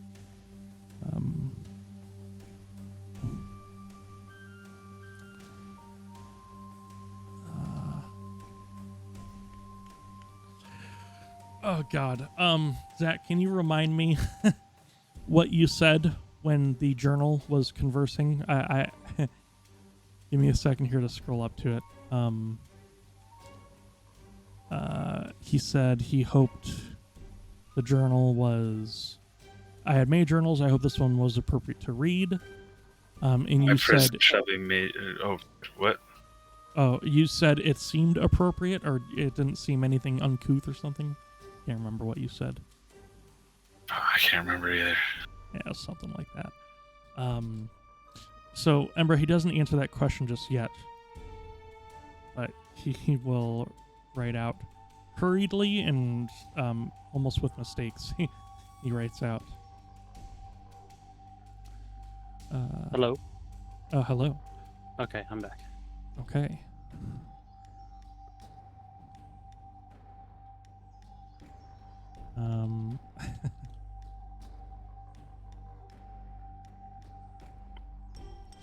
He will say, I have reason to suspect someone has been trying to access my demiplane. This troubles me greatly.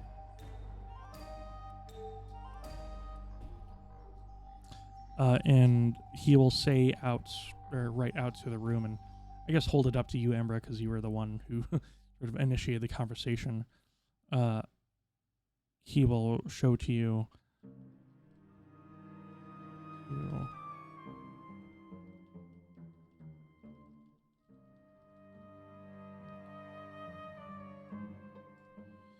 Is someone trying to access my demiplane using a key behind the statue I sit upon?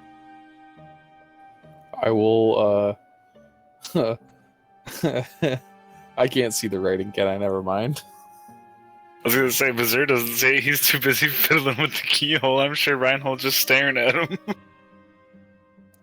Yeah, I was just kind of looking to see what would happen.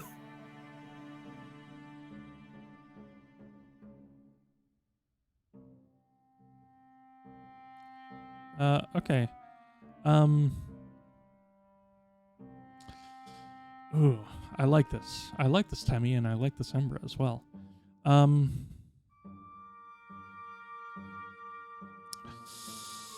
Ooh, this is so good.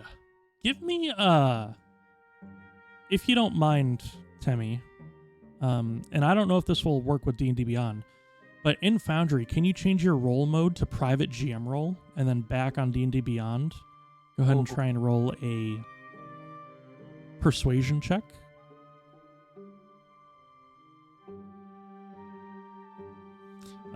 I don't think this would be a deception check because even Embra doesn't know that what Vazur did. So she's just trying to almost calm the situation? Yeah, I'm not sure. It's all good. Okay.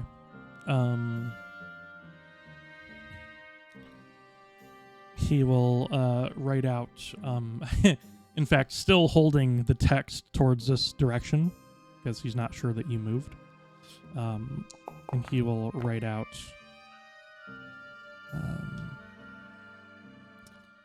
if you see no one, we may continue.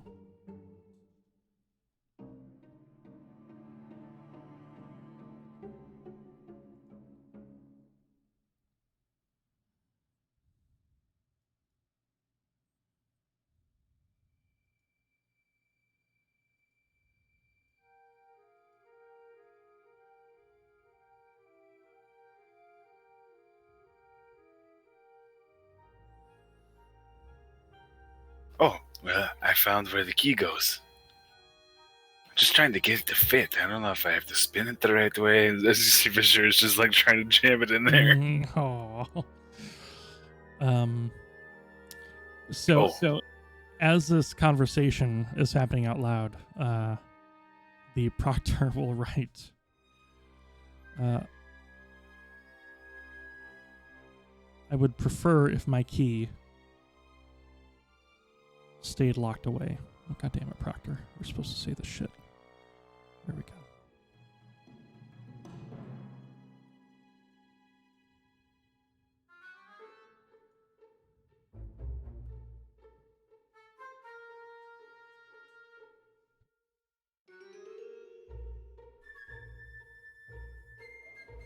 Got it. We'll keep on doing that, and I'll give like a keep going to Vazur. Oh, well, I'm torn. I don't want to upset and hurt somebody, but I really want to know what's going on here. Plus, he's been here for so long. Oh, well, I don't see why that'd be a huge, big deal. If we're just going into his demi-plane, maybe we can have an easier conversation with him. Mm. Okay. 59, 58.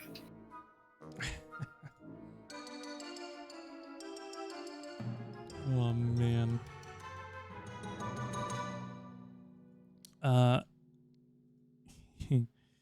He will write down.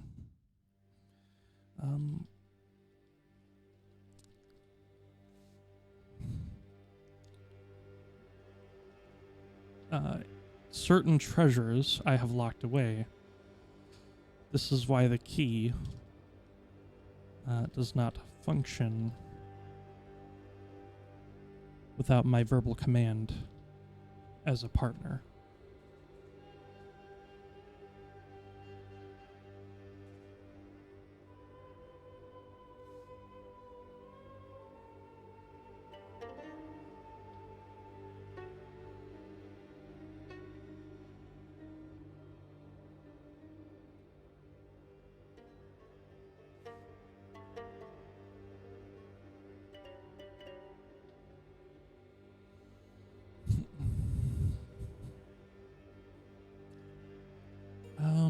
Would you allow us to gain access to it? Would it help or harm you?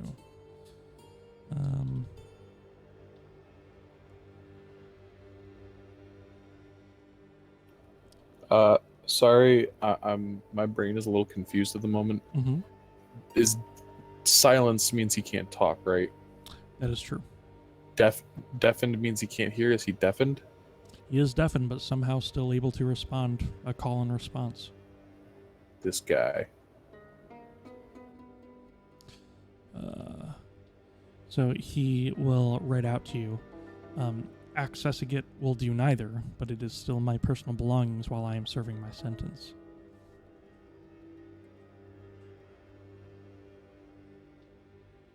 You ask him about the black sphere thing.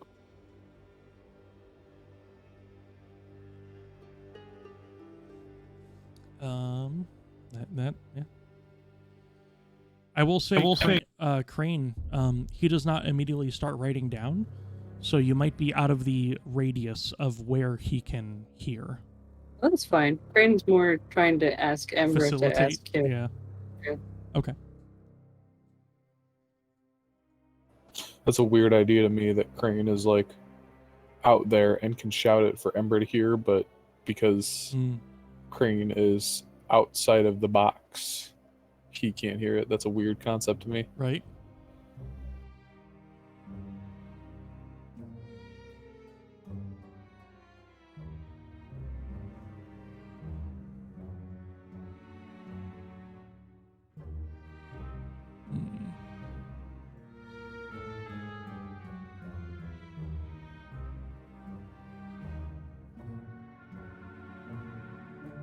It could be indeed. Would you ask him about the black sphere? The onyx sphere?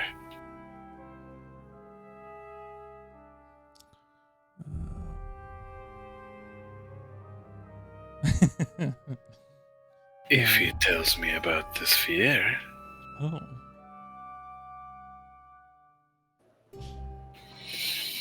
I'm willing to bet the sphere is inside his demiplane. I promise. Nah, you're too smart for me, man. A cool, good DM would do that. Oh. Yeah. Sorry to burst the bubble early. No, the best answer. What sphere? There you go. I will start prepping a response.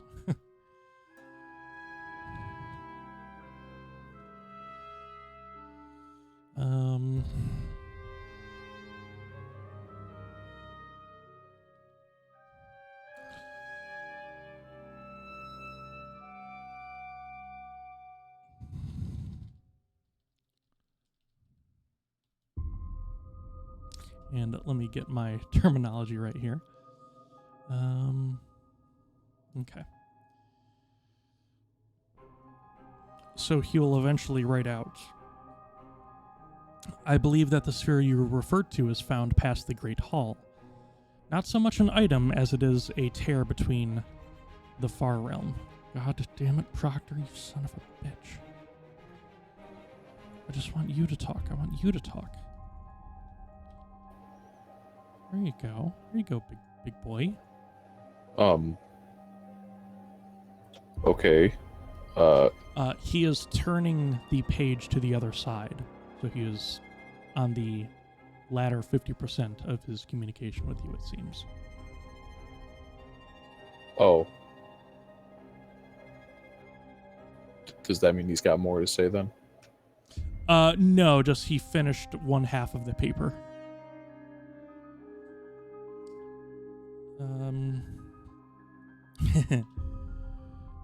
No. It will... Okay.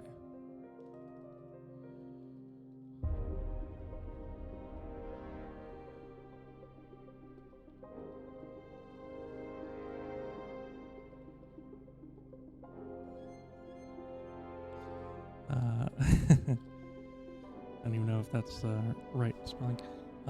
He will eventually write out, it will take me some time to source it. The archivist only makes so many trips to me, most of them begrudgingly.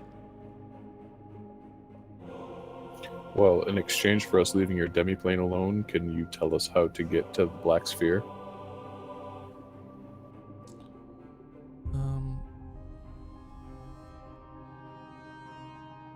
He will write out,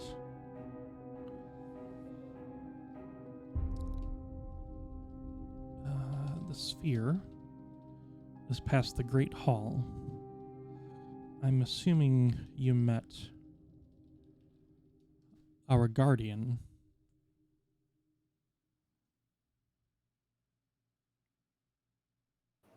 We did, and yes, Embra, I believe I do.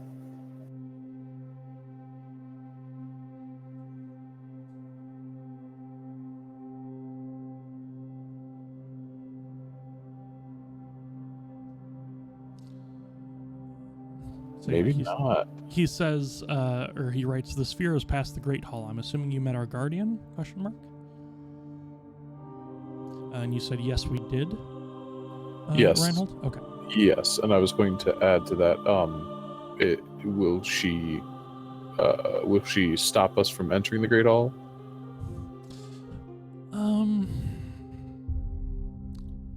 Does he mean the candelabra guy? Yes, that's what it seems. Oh, that guy. Okay, never Yeah. mind. Disregard. Different guardian, but your Sorry. answer, yes, we did, will still make sense to Yeah. him. Yeah, he referred to guardian as candelabrum guardian. Sorry, I was assuming we meant archivist. No worries. Both are guardians in their own way. He will type script to you. I will not stop you from going there. To the eastern door, in the guardian's chamber, lies a classroom with a warning message spoken by a sentient bust. Past the classroom is the Great Hall. Past that is what you seek. Great. Anything we should worry about between here and there besides the former guardian? He will write out the words, this is a joke. And then in quotation, he will write paper cuts. Aha. I feel like that's still not a joke in a way. Vazur, you see the small crack of a smile. Also, I'm sorry for trying to access your stuff.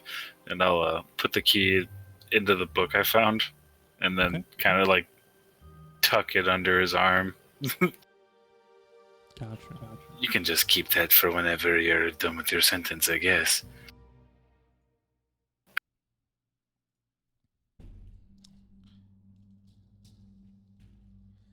He will write out, "That is kind of you." Hey, no problem, Chief. I hope the rest of your sentence goes by quickly. He will, I guess, matter-of-factly say,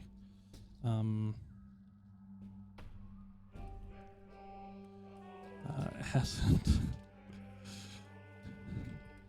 nearly a 10th done. Hasn't felt too bad thus far. 400 years? No. 40. 100,000 days. Oh, okay. Wait. Mm. Oh, 100,000 days. Okay. Okay, yeah, that makes me beg the question. When there's nobody else here, why does it still matter?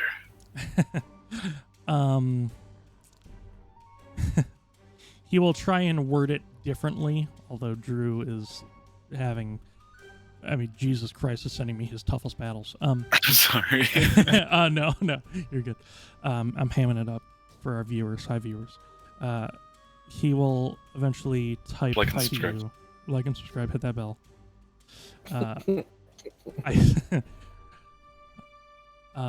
I spoke out against vessels.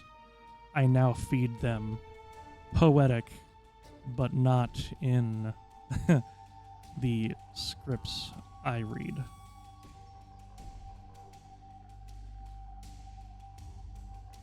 But, see, this whole thing, you and the archivist and the vessels and all this stuff, like, there's no reason for it other than the perpetuity of it just being here.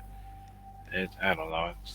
Yeah, Vazur, as you're mulling that over, it almost seems like the archivist is doing it from a point of pride.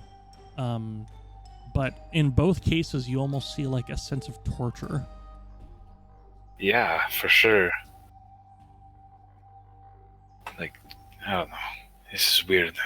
This place gives me the willies in the weirdest way, Reinhold. Well, sometimes even having a misguided faith in something is still a form of faith. Perhaps he has faith in his punishment. You have faith in punishment. Faith that you'll see the outcome and be the person that you wanted to be before the punishment. Get it. I'll say right now he's got about 3/4 of the paper left. But you don't have to obviously use all the conversation now. It could also be faith in the system that put him here, or loyalty to the system that put him here. Perhaps, even though he disagrees with his punishment, he finds it to be fair. Punished him. But it's still an unnecessary punishment in my eyes. There is no reason to be feeding the vessels, even if he spoke against them. It's just not right. This technology, this knowledge, even the vessels themselves could be put to so much better use if they weren't just stuck down here. But everything down here is just fine with staying where it is. It's just weird. Perhaps there's a reason behind it all. Yeah, perhaps there may be a bigger thing here at work, at play, whatever. It boggles my mind. I have to think about things. Don't think too hard, we're only here for one thing. I think we're here for two. The troll of knowledge. My Lamborghini here. Knowledge. In my garage. But what if in this place, from these things, I can learn how to make scales? Like, You already made scales. well, I mean, I made him, but make him as good as like these things. Not that you aren't great, buddy, but wouldn't it be nice if you could talk or region out? These things do can talk. Scales being bested by one of these things, or almost bested, He's kind of like, yeah, kind of nodding. You don't even know what's involved in making these, Vazur. Right, but I know what's involved in making a lesser a lesser version of them. You know Hey, what? To a point, words hurt. Vazur, I'll say this is kind of very brief, but as Scales sort of entered here, for a moment, you would see that this would happen for like a quick second. That Whoa. sort of scan, and then realize that Scales is sort of full, would go away. Oh, So it seems to work on Construct as well. so these things are all injured. Free XP, baby. No, just kidding. Nice. But I suppose I'm done in here. If we're ready to continue, Great Hall is eastwardly. Yep, That is just true. past the Candelabrum Guardian's room. The proctor, as you guys seem to be leaving, he will write down and just sort of hold up, sort of aimlessly, not sure if people are still there, so he kind of fans it around for a moment. Should you have, he'll say, I will be here should you have other conversation. And that's pretty much it.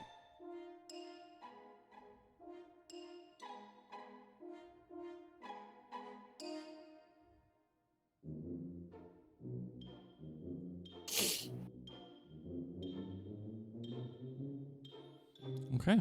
If there are no other questions, Embra said she had a question. Embra, sorry. What is your question, Embra? He won't waste parchment telling you to go ahead.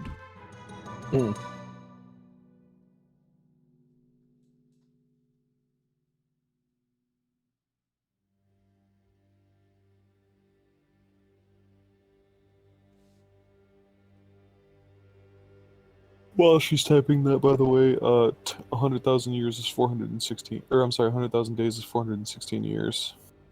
Mm-hmm. So I was right. It's around 400 years. Imagine being punished for your political views. How can you hear us? And why only while we are within this sort of box? He will write out, as the vessels regenerate, this is my,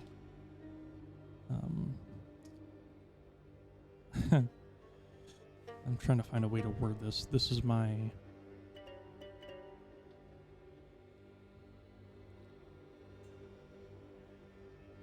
as the vessels regenerate, this is my cheat I can break out. Effectively saying that they sort of police him in a way, and while they are unconscious and whatnot, he sort of can muscle through a portion of his status effects, this one being deafened. So he is still blind, he is still cursed, he is still silenced, but his deafened is effectively dropped.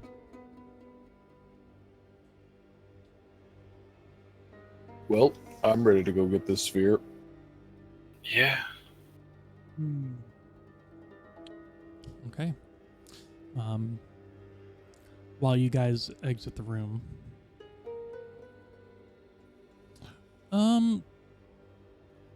you know what? I think the proctor will give you like a section of the archive. He will pull out some like numbers and like aisle numbers effectively to get you to that. For now, for a placeholder, I'll say 421B Baker Street. No.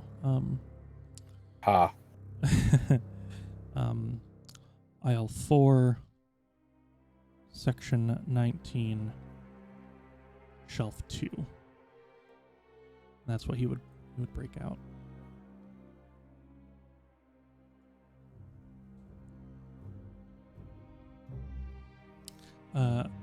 The rest of you may continue as you like.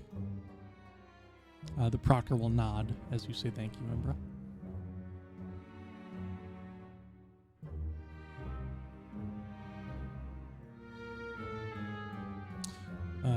And moment as you now are leaving the Violet Sanctum. This is time for the fun fact of the week. The proctor is traditionally the one who watches over students taking an exam. This proctor, unfortunately, watches over the the sort of prison guards that hold him hostage, effectively. So, different type of exam, I guess. That fun fact was not so fun. No, not necessarily. Can't even watch them. He's blind. Also, well spotted, Vazur. Yeah. As you all, and Riven, if you want to move into the main room, as well as you, Embra,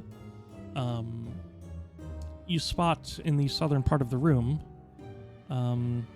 a vessel you had dispatched is now silently regenerating and sharing the same conditions We only have that the archival scribe blades had. like 300 something hours until he's back to full health. That's right. Better move quick. Excuse me, how long or how quickly does time pass down here? I Should hope we kill it again? regularly. I'm just kidding. Should we kill the proctor so they don't heal? Oh, Jesus. I'm kidding. Wow. Going for full murder hobo. That's Look- dark, Riven. That's look, just dark. Look, he had different political views. That means he deserves to die. Whew.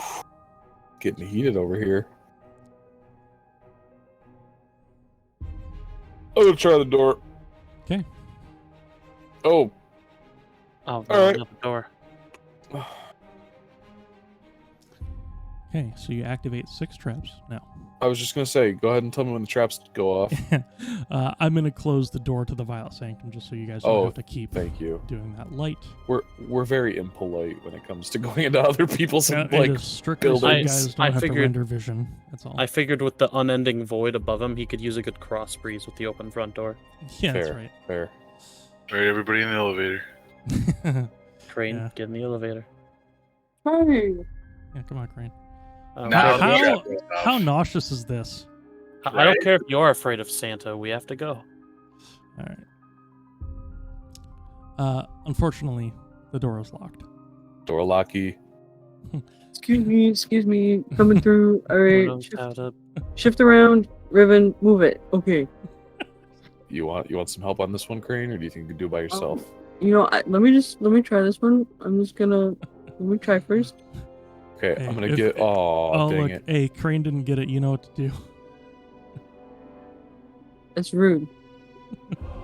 Oh, no. I finally get to add into this While one. we're in a confined space. Oh God! I don't like it. I don't like it here. This is a toxic work environment. Oh, does Embra want to try the thieves' tools? Yeah. That's All fine right, by me. I'll trade with you. Ready? Swap. So I've it's... added Embra. so, That was not a ready swap. Okay. Embra, this will be a sleight of hand. I will give Embra guidance. Okay. So Crane, roll sleight of too hand, quickly. and then you can roll a d4 to Like- add to that. Like a D4 was gonna help a 7. Okay. Well, butterfly effect. Maybe me giving you that guidance would have made you roll a 15, and then the DC was a 19. You got a 4 on that D. Mm-hmm. Oh, Oh no. Sure. a 7 again. Okay. Who, Let me who's, try like- again. Let me try again. No, hold out on, of the way. hold on. Out of the way. Out of the way. I got this. Solid again. does Let this me try. door Let me look? try. Let me try again. Solid does it look? It is Let me try wooden. again. Oh, it's wooden? Let me try again. I got this. I got this. All right, I'll give you one more try, then I'm kicking it. Okay. Okay. Okay. We shouldn't Okay. kick the door. Getting sick of these doors, Riven. Okay, who Um, here's really good at Alright. sleight of hand? Now I'm getting Um, claustrophobic. Can I try again? Can I try again? Go for it. I'll give you guidance, Crane. I'll slap Thank you on the you. shoulder and say, "You Zach, got you this." son of a bitch. Oh, let me burn it. Oh, Okay. so God, 19. okay, that's even worse than kicking down the door. Yeah, no, that's yeah. You know what? 19. The DC was 19. Yeah, that's true. Well, I was 18, but yes, this unlocks the door. You can burn the door if you want anyway. You know what? That's true. You can burn an open door. All right. What's an The open door door? is now unlocked. I got it. See, I just needed like one more try. All right. Riven, switch with Crane. Okay. Okay. Ready? Go. Oh, River just gets Crane? freaking squished. That was not a ready go. Yeah, it was not ready to go. Riven was on top of it.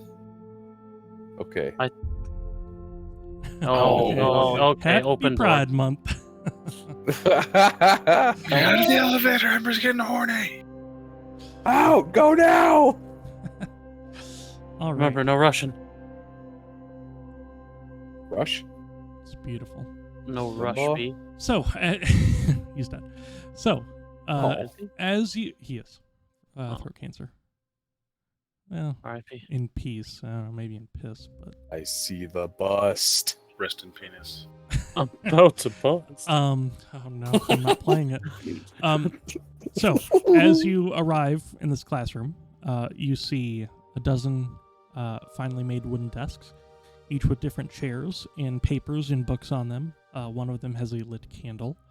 Walkways of old oak flooring border the stone walls, and intricate etchings in the wood appear to greet you as you enter as well. Further into the classroom, there are a good dozen or two books on a large marble and jade desk, as well as like some sort of rosewood, beautiful rosewood, and an ornate chair about the size of what the proctor was sitting in. And the sort of marble bust that is sitting on the desk is sort of standing there, or I guess sitting. I don't know. What do busts do? Resting. Take up space. Resting. Yeah. It's a marble face that has is sort of veined with an iron gray patina, and the bust sort of regards you with some sort of like stoic and whatnot, like countenance. The placard on the stand reads Master Wit, W-I-T, in like an old style Roman type font. And the sort of bust, if I was smart and had this prepared, feminine, but with a bit of a deeper voice. And I'm going to test this real quick. And the bust will say,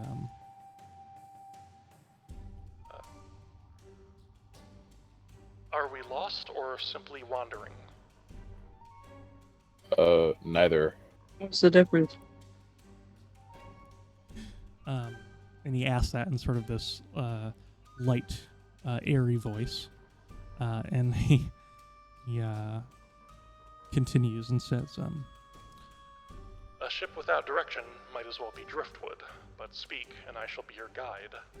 And you see the bust levitate from the stand that it is on and floats, and floats sort of languidly before you. The pale stone eyes are covered by a bound rag, all of marble and stone. And you hear the eyes grinding in their sockets as they try to skim over all of you. Ooh. And this is where the warning comes out. And I did not word this in any specific way, but it says something to the effect of, "I must inform you that past the Great Hall there is a rip of sorts in between planes. It seems that the Crinth now hold the artifact room." The who? The who? The Crinth. I have prepared a 3-part warning statement, should you like to hear it. Absolutely. Okay. This will be a playlist sound, and this is actually what I had to record before we started. Oh, okay. So have your hands on your playlist volume ready to change it. And Which one's the playlist volume? under the global volume controls, if that little drop down. Yes, there it is. So here's part 1, and this will be titled, and this the bust Master Wit will announce the title and say Crinth, Biography, and Physiology.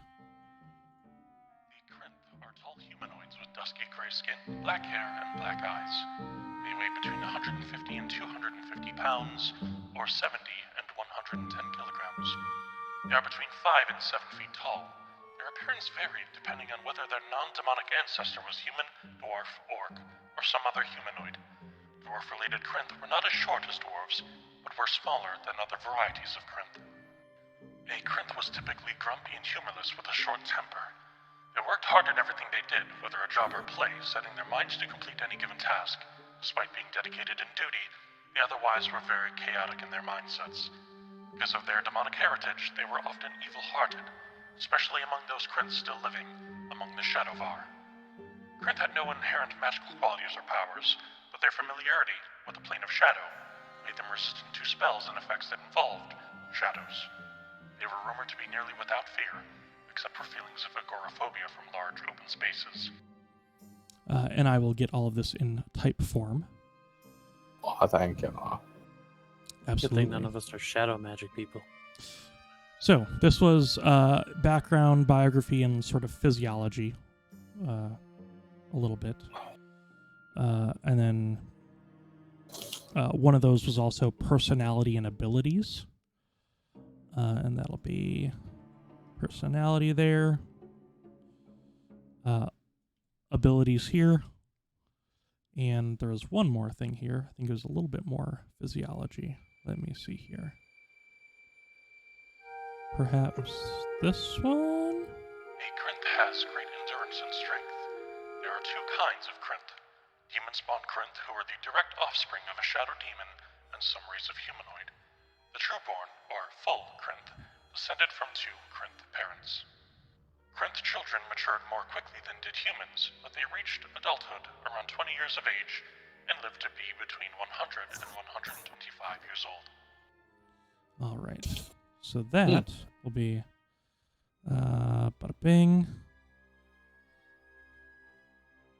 The two kinds of Crinth. And Crinth children matured more quickly than did humans. Bada bing. Why is he telling us this? So that we know not to continue and get messed up by them?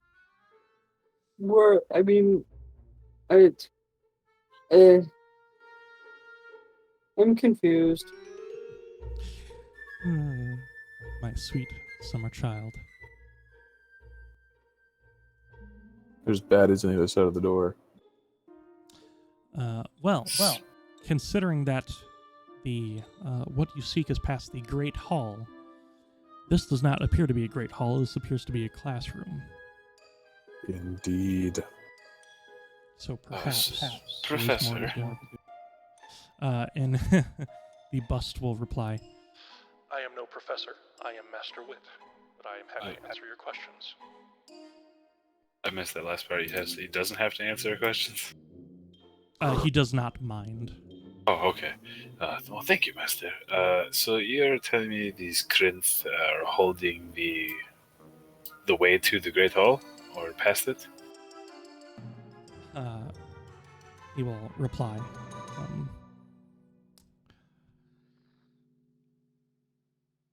I am simply mentioning that the Crinth are in the artifact room, and they seem to be quite dangerous. As such, I prepared the message for anyone who would dare to enter. Do you have anything to do with paper cuts? Not to my knowledge, but there are plenty of those that can happen here.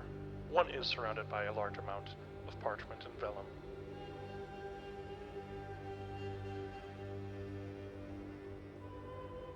Did you used to be alive at what point, or are you always a bust?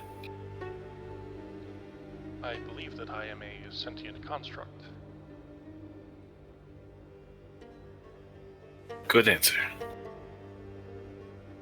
A sacred statue, if you will. I mean, I think you're pretty cool. I thank you. If a statue could wink. Go on. You know anything about the archivist lady? The archivist I do not converse with often, but she seems to be in good spirits. I have no ill word to say about her.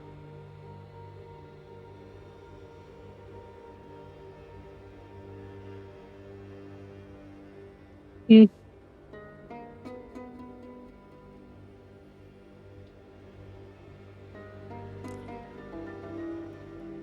you happen to know anything about the Onyx sphere in the artifact room?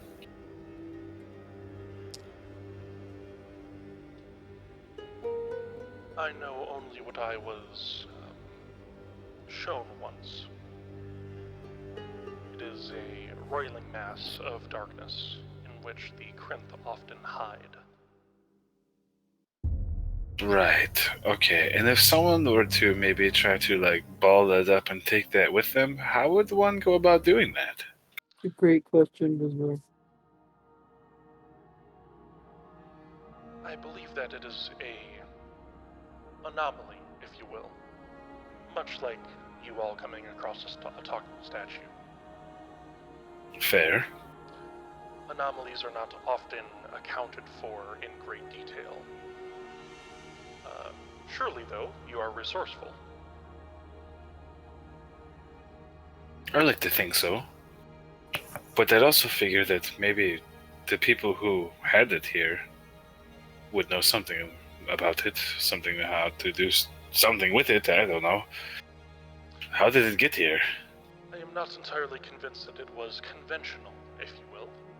The Crinth have a certain reputation about them for being, not the nicest of folk that you would bring home to meet the family. That being said, perhaps they were hunting for something in the artifact room and unlocked something they didn't count on.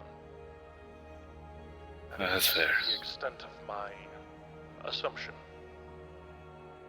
That makes sense. This whole place has been a little weird. It does, however, reveal a gateway into what you would call the Shadow Plane. Yeah, we got friends there. We do? Oh, well, perhaps you may trespass past the Crinth and say hi to them. That would be easy. If they do not murder you, I believe it is worth your trip, should you so choose to go there. Right, and is everything in the artifact room just to take? I, under no good standing or evidence, would say that as long as the Crinth have been in there, the artifacts may be looking a little slim. Good point. Another question. When was the last time you've seen another living person? Are you living people? Before us? Good clarification. I believe the Archivist is a living... She doesn't count. Yeah, he sort of pauses for a moment, thinking back, and says, I am fairly certain she is a living person, although if she does not count, I, unlike my counterparts, do not have an internal clock. Okay. Yeah, well, that's fair. What year is it? Fuck. oh, yeah, It this is. We have a calendar. We have a calendar. Where is it? Where's the count? Oh, there's the calendar. SC, it is simple calendar. 10:38. You know it's going to be in 700 years? 1738. 1738. I'm like, Yes. hey, what's up, hello? Thank you. Point of inspiration to me, because I'm awesome. What was your last question, Vazur? Or were you just giving the answer? I'm sorry. And Krane. 10:38. We were just given the answer. Okay. Last time I remember it was probably a 3-digit year. If not close, I'm not exactly sure. I don't really need to think about time, I guess. Is that weird? No, that makes sense. It kind of adds up to what the Proctor was saying, too, about time. Oh, he's my boss. Is he now? Well, he's serving a sentence on the other side of this big-ass room behind us. Yeah, when he said that the first time, I guess the first time would have been the last time, I thought he was just, like, finishing his novel or something. Yeah, I don't know. You have to talk to the fiery one over there for details about it, but something about speaking out against vessels, I guess you would kind of be that, eh? More a construct than a vessel. Okay, so yeah, like Scales here is like a construct too, right? Sure, if that is what the creature's name is. Yeah.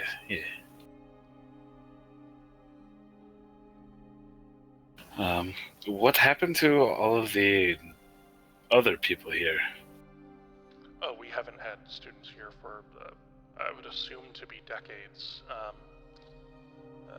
There was a bit of an uprising among some well-endowed paying families. A bit of miscommunication. On top of that, with the amount that they were paying for the knowledge that they were receiving, we had a couple of egregious, I would say, members of the archives. Some that claimed to be unlocking potential in students that were only furthering their own gains, if I would so say. I don't know exactly the details, but I have overheard certain things. I was typically told to keep quiet during any conferences that were happening. That is very sad to hear.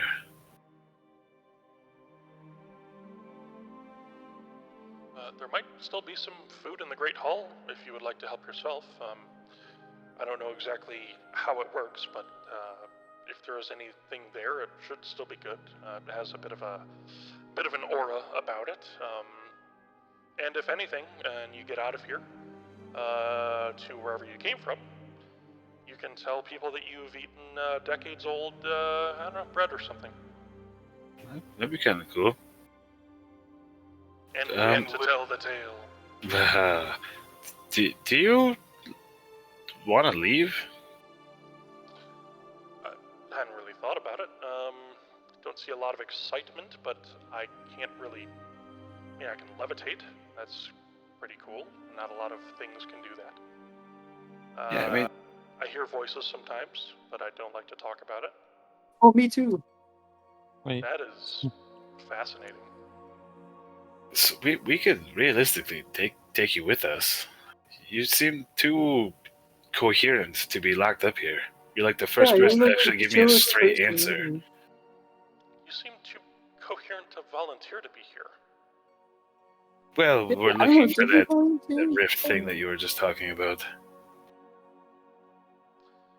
Well, good point. Yes, carry. I've not been carried in quite some time. I'm not saying I'm opposed to it.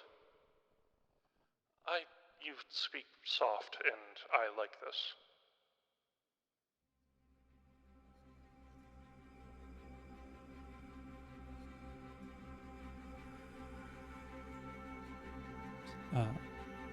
Reinhold, if you would like to explore, you may feel free. You will not unlock any content that should not be unlocked.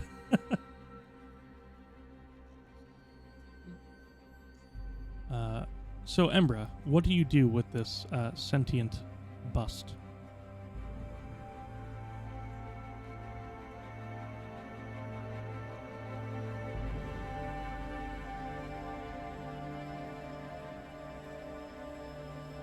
I feel like we should take him to the High Zelburn. We could have him be an extra guardian in the estate. That's true. Or just someone to talk to on a regular basis at the estate, you know. I'm sure Valros would get a kick out of having a sentient bus nearby. I will allow you to pick me up, but please do be very careful. I am quite fragile. No, but like, you could maybe teach a class at the High Zelburn's school or something. Oh my god, Krane, you're right. Instead of turning it into like a bed and breakfast, we could make it a school and then make magical people. No. Like, this guy, he could teach a class at That's the what I'm school. saying. Like, the bed and breakfast is still fine. Like, these are two separate things we're talking about. Oh, okay, never mind.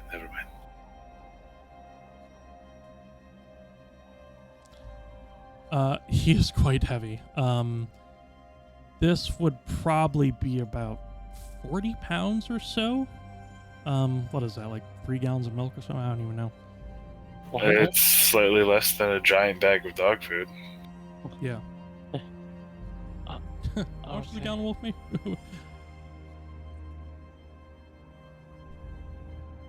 Speaking of which, I'm thirsty. I'll be right back. About a little under 5 gallons a month. Yeah, he is quite heavy, and he will quip that. These scratches and chips that you see aren't age marks. They are effectively battle scars, as it were.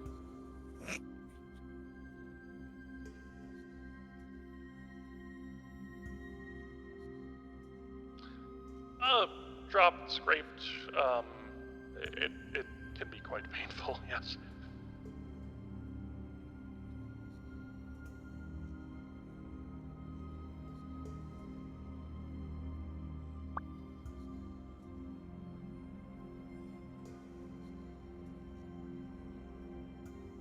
I think in all honesty, we might wish to grab him on our way out. That's probably the best idea. So not to risk him becoming broken. Oh, Embra, I will say, looking at your inventory in Foundry, you are just shy of 100 pounds out of 120. So while you pick him up, you are technically encumbered, and you'd be moving at like half speed and all that. So you can pick him up, but at the moment you couldn't move with him. Bag of holding is a thing. And I could also carry him. I have plenty of carry weight still. You could give stuff away. I know the studded leather armor that you don't really need. Yeah. In fact, I'm gonna get rid of some of your rations. If we absolutely have to carry him, we can carry him on the way back, and I can do it. In fact, I'm gonna do this, Embra. The armor that you don't really need because you got your draconic resilience and stuff, I'm gonna get rid of out of your inventory and just put in the bag of holding.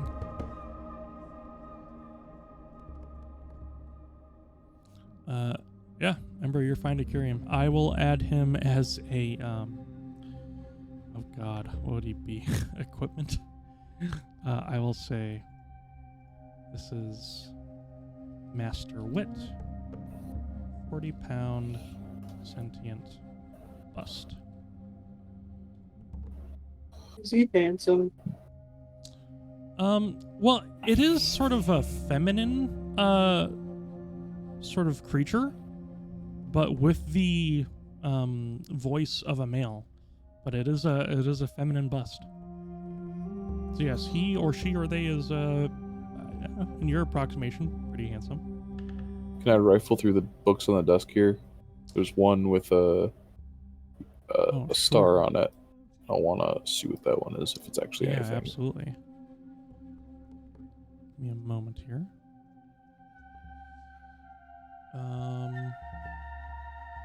Okay, a lot of these seems to be more curriculum-based books. But I'll say there's one that catches your eye. There's a parody book and an interesting book, I'd say. The parody book is the Pretty Woman, An Adventurer's Guide to Nymphs. Ooh. And you said that was the interesting book, right? That was a parody book because of Pretty Woman. I don't know. I mean, they're both kind of parody-y. Right. This seems to be a book that tries to fuel creative, like writing and stuff, or just creativity in general. But it's Coppers for Your Thoughts, and it's just a book of random musings, quotes, and anecdotes. I'll take them both. Why not? Sure. I will say none of those quotes and whatnot are attributed to any authors. Interesting. Yeah.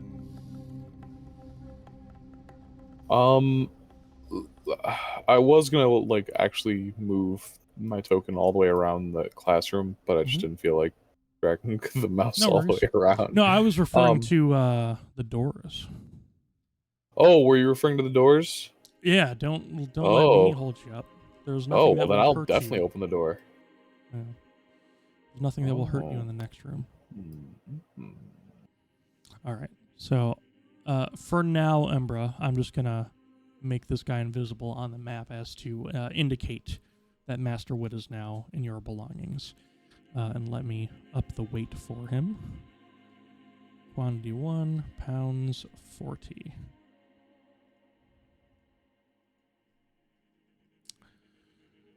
Okay. So as you guys are sort of speaking with Master Wit, and sort of gauging your surroundings and taking in the glory of the classroom, Reinhold and Vazur seem to be taken by the smell of ancient food inside the next room. That's right. Oh, Finally, somebody's letting Embra hold them. I'm not going to touch that one. And in this next room are 4 large banquet tables. It's effectively 8, but with each of them sort of pushed together in vertical lines. And around the room, in each corner, there are 4 candelabras. This is like a jade-tiled floor, again with long sort of shag rugs almost, and beautiful craftsmanship on the tables and benches themselves. Definitely like a student's hall. And hanging in the ceiling, or from the ceiling, these beautiful archstone ceilings are banners with like random, it seems to you, random numbers on them, kind of like the old date format that was used like hundreds of years ago. And written in a script that I don't think any of you know. Let me double check here. It's not in Dwarven, Actually, is it? Embra would know because it is primordial. They hang up like little effective like class of 481, and then like a score next to it of some kind. And those banners are just sort of kind of sprung throughout the chamber, almost like if you go to a sports arena and they have the banners like, oh, this is the last time we won a championship, like stuff like that.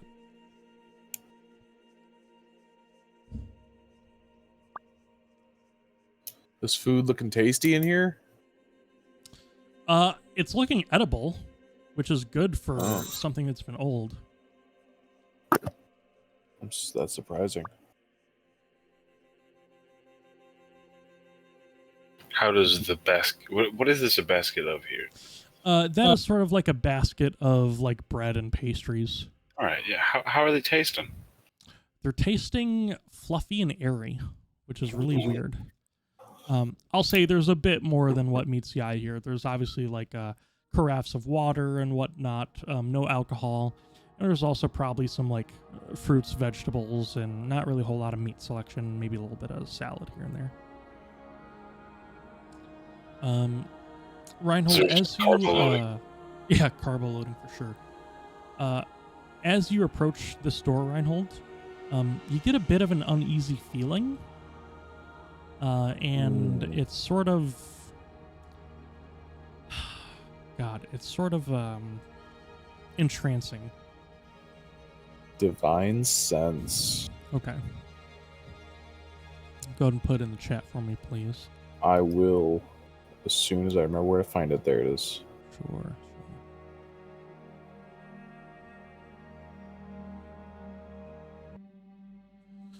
Alrighty.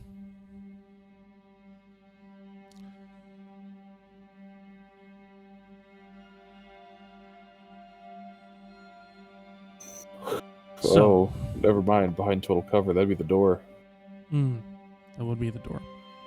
Yeah, you get no ping off of that, unfortunately. Then let me read a spell real quick, and I will...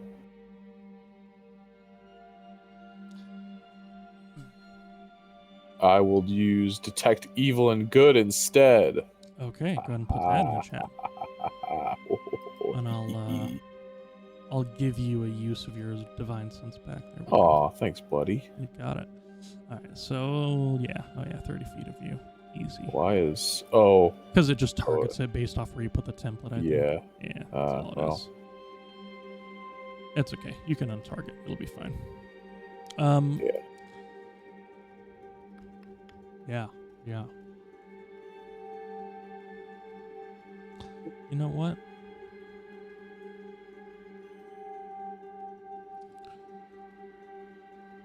I would say you would get an aura of both magical consecration and desecration. Oh. From within the room. The other side? Yep. Well. Sure and also one, I guess, consecration for this room as well. Because it has an aura that like allows purify food and drink to be like... Oh, okay. I was like, unlimited. what? Yeah. Well, I'm sure it doesn't surprise anybody with something hinky's going on either side of this door. Well, let's prepare then. Functionally, I have the door locked, so it could not be accessed early.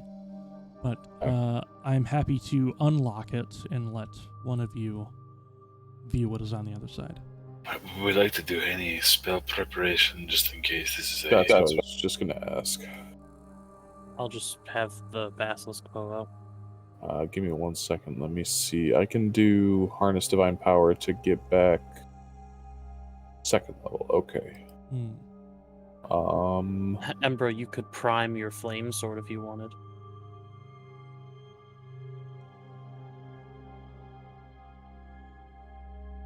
I will do. That's. Gonna prime these hands. But that's my job. Embra multi-classing monk. Let's go. Since Riven now is in possession of my 2nd platinum ring, sure, I will use Harness Divine Power to get back a 2nd level spell slot. Sure. Which and then let me double immediately check cast something. it, right? Yep, Warding so Bond. I'll give you 1 so you can cast it. Yep. And we're married. Yeah. Cast spell, Warding Bond. Okay. And then wow, no I will kidding. also. Sorry, I didn't realize Warding Bond is one of the spells that is automated. That's hype. That's baller. And then I will do, where is it? Why am I stupid, dude? What you thinking about? God, I'm trying to find Shield of Faith. There it is. And I will also cast Shield of Faith. And I guess I'll end concentration on Detect Evil and Good, because I already know. Alright. Warding Bond isn't a concentration spell? No, it is not. No. That's hype. I guess that Fire makes and sense, because Forget. it talks about, taking damage. Oh, so. wait. Oh, yeah, Warding gotcha. Bond does give me a +1 to AC, I forgot. Yep. Oh, wow. I got something. Yeah, what do you got? Oh, I will cast Hail of Thorns. Hail of Thorns. Interesting. Okay. So this is when next time you hit a creature. Yeah. You cast it on yourself. Oh, gotcha. Okay, cool. You cast it on yourself, and then the next time you hit something, boom. Awesome. Thorns. All right. I will also unequip unequip the Flame Tongue and equip the Scimitar and the Shield. Wow. Big AC boy. That's 23. Incredible. Let's go. Sheesh. My AC is the highest it's ever been. Man, oh man. All right. Who would like to do the honors? Given that I have 23 AC, I think I'll go first. Or big boy. Ember, you want to be up with him? Because, this is kind of like your place. Yeah. Ember like, yeah. Did you actually want to cast any spell, Ember, or no? Yeah, I'll wait until we all have our spells prepped and go. Sure. I presume this isn't counting towards my clock of Shield of Faith. That's fine. Not yet, at least. Just basically, we're going to cast this in preparation for potentially using it next week. So if you want to open the door but have your flame blade in hand, we need to cast it right now before this door gets open. That's it. That way we don't have to spend a turn casting these same spells. Yep. We're essentially just pre-casting spells. Flame blade? Okay. I will put it on, that way you at least have spell slot consumed from I here. don't have any spells to prime. Sorry, guys. It's all good, dog. Thank you, Shania. I didn't need your music, but I'm so glad to have it. I also had to cast Blur myself. You cast Blur. That's beautiful. Let me add Can Blur I just to you. hold an action to cast a spell? Yeah. Okay. You like that Blur? Zoom in. I can turn that off, by the way. Oh, I love it. Okay. Yeah, let me know if it gets out of hand for you. All right. All right. Anybody else got anything they want to drop before I open this door? Scales is not casting anything, so we're good. Okay. Oh God, what is that? The fucking void. Oh, So- I great. don't see anything. Oh, cool. I see karma in there. Let me find a bit. Let me find a bit of a. The Bardettes. Sweet. What would this be? The void's leaking out onto summoning you. Yeah. Bye. So, He says. as you open the large wooden door into what was once the artifact room, you see a lot of this black voidly light start to race out of the room. Almost like what? Voidly? Is voidly a word? It is now. Void-like. Okay. Void-like light race out of the room. And yeah, this is definitely Embra's foreshadowing at the piano. And as that light exits the room, although there is still a rip in the fabric of space here that connects two planes, as this light sort of vanishes out of the room, this magical darkness, you think that the room is empty. However, there's a large amount of creatures that are now not in darkness. Dun dun. Oh wow. Oh wow. And just so the people at home can see, Well, and I will move them back. Oh wow. Oh, they got little weapons. Fireball, fireball, fireball. They do. That's what Scales is waiting for his spell slots for. This is your first look at the Crinth demon spawn in the Crinth Trueborns, as that is where we're going to end the session for tonight.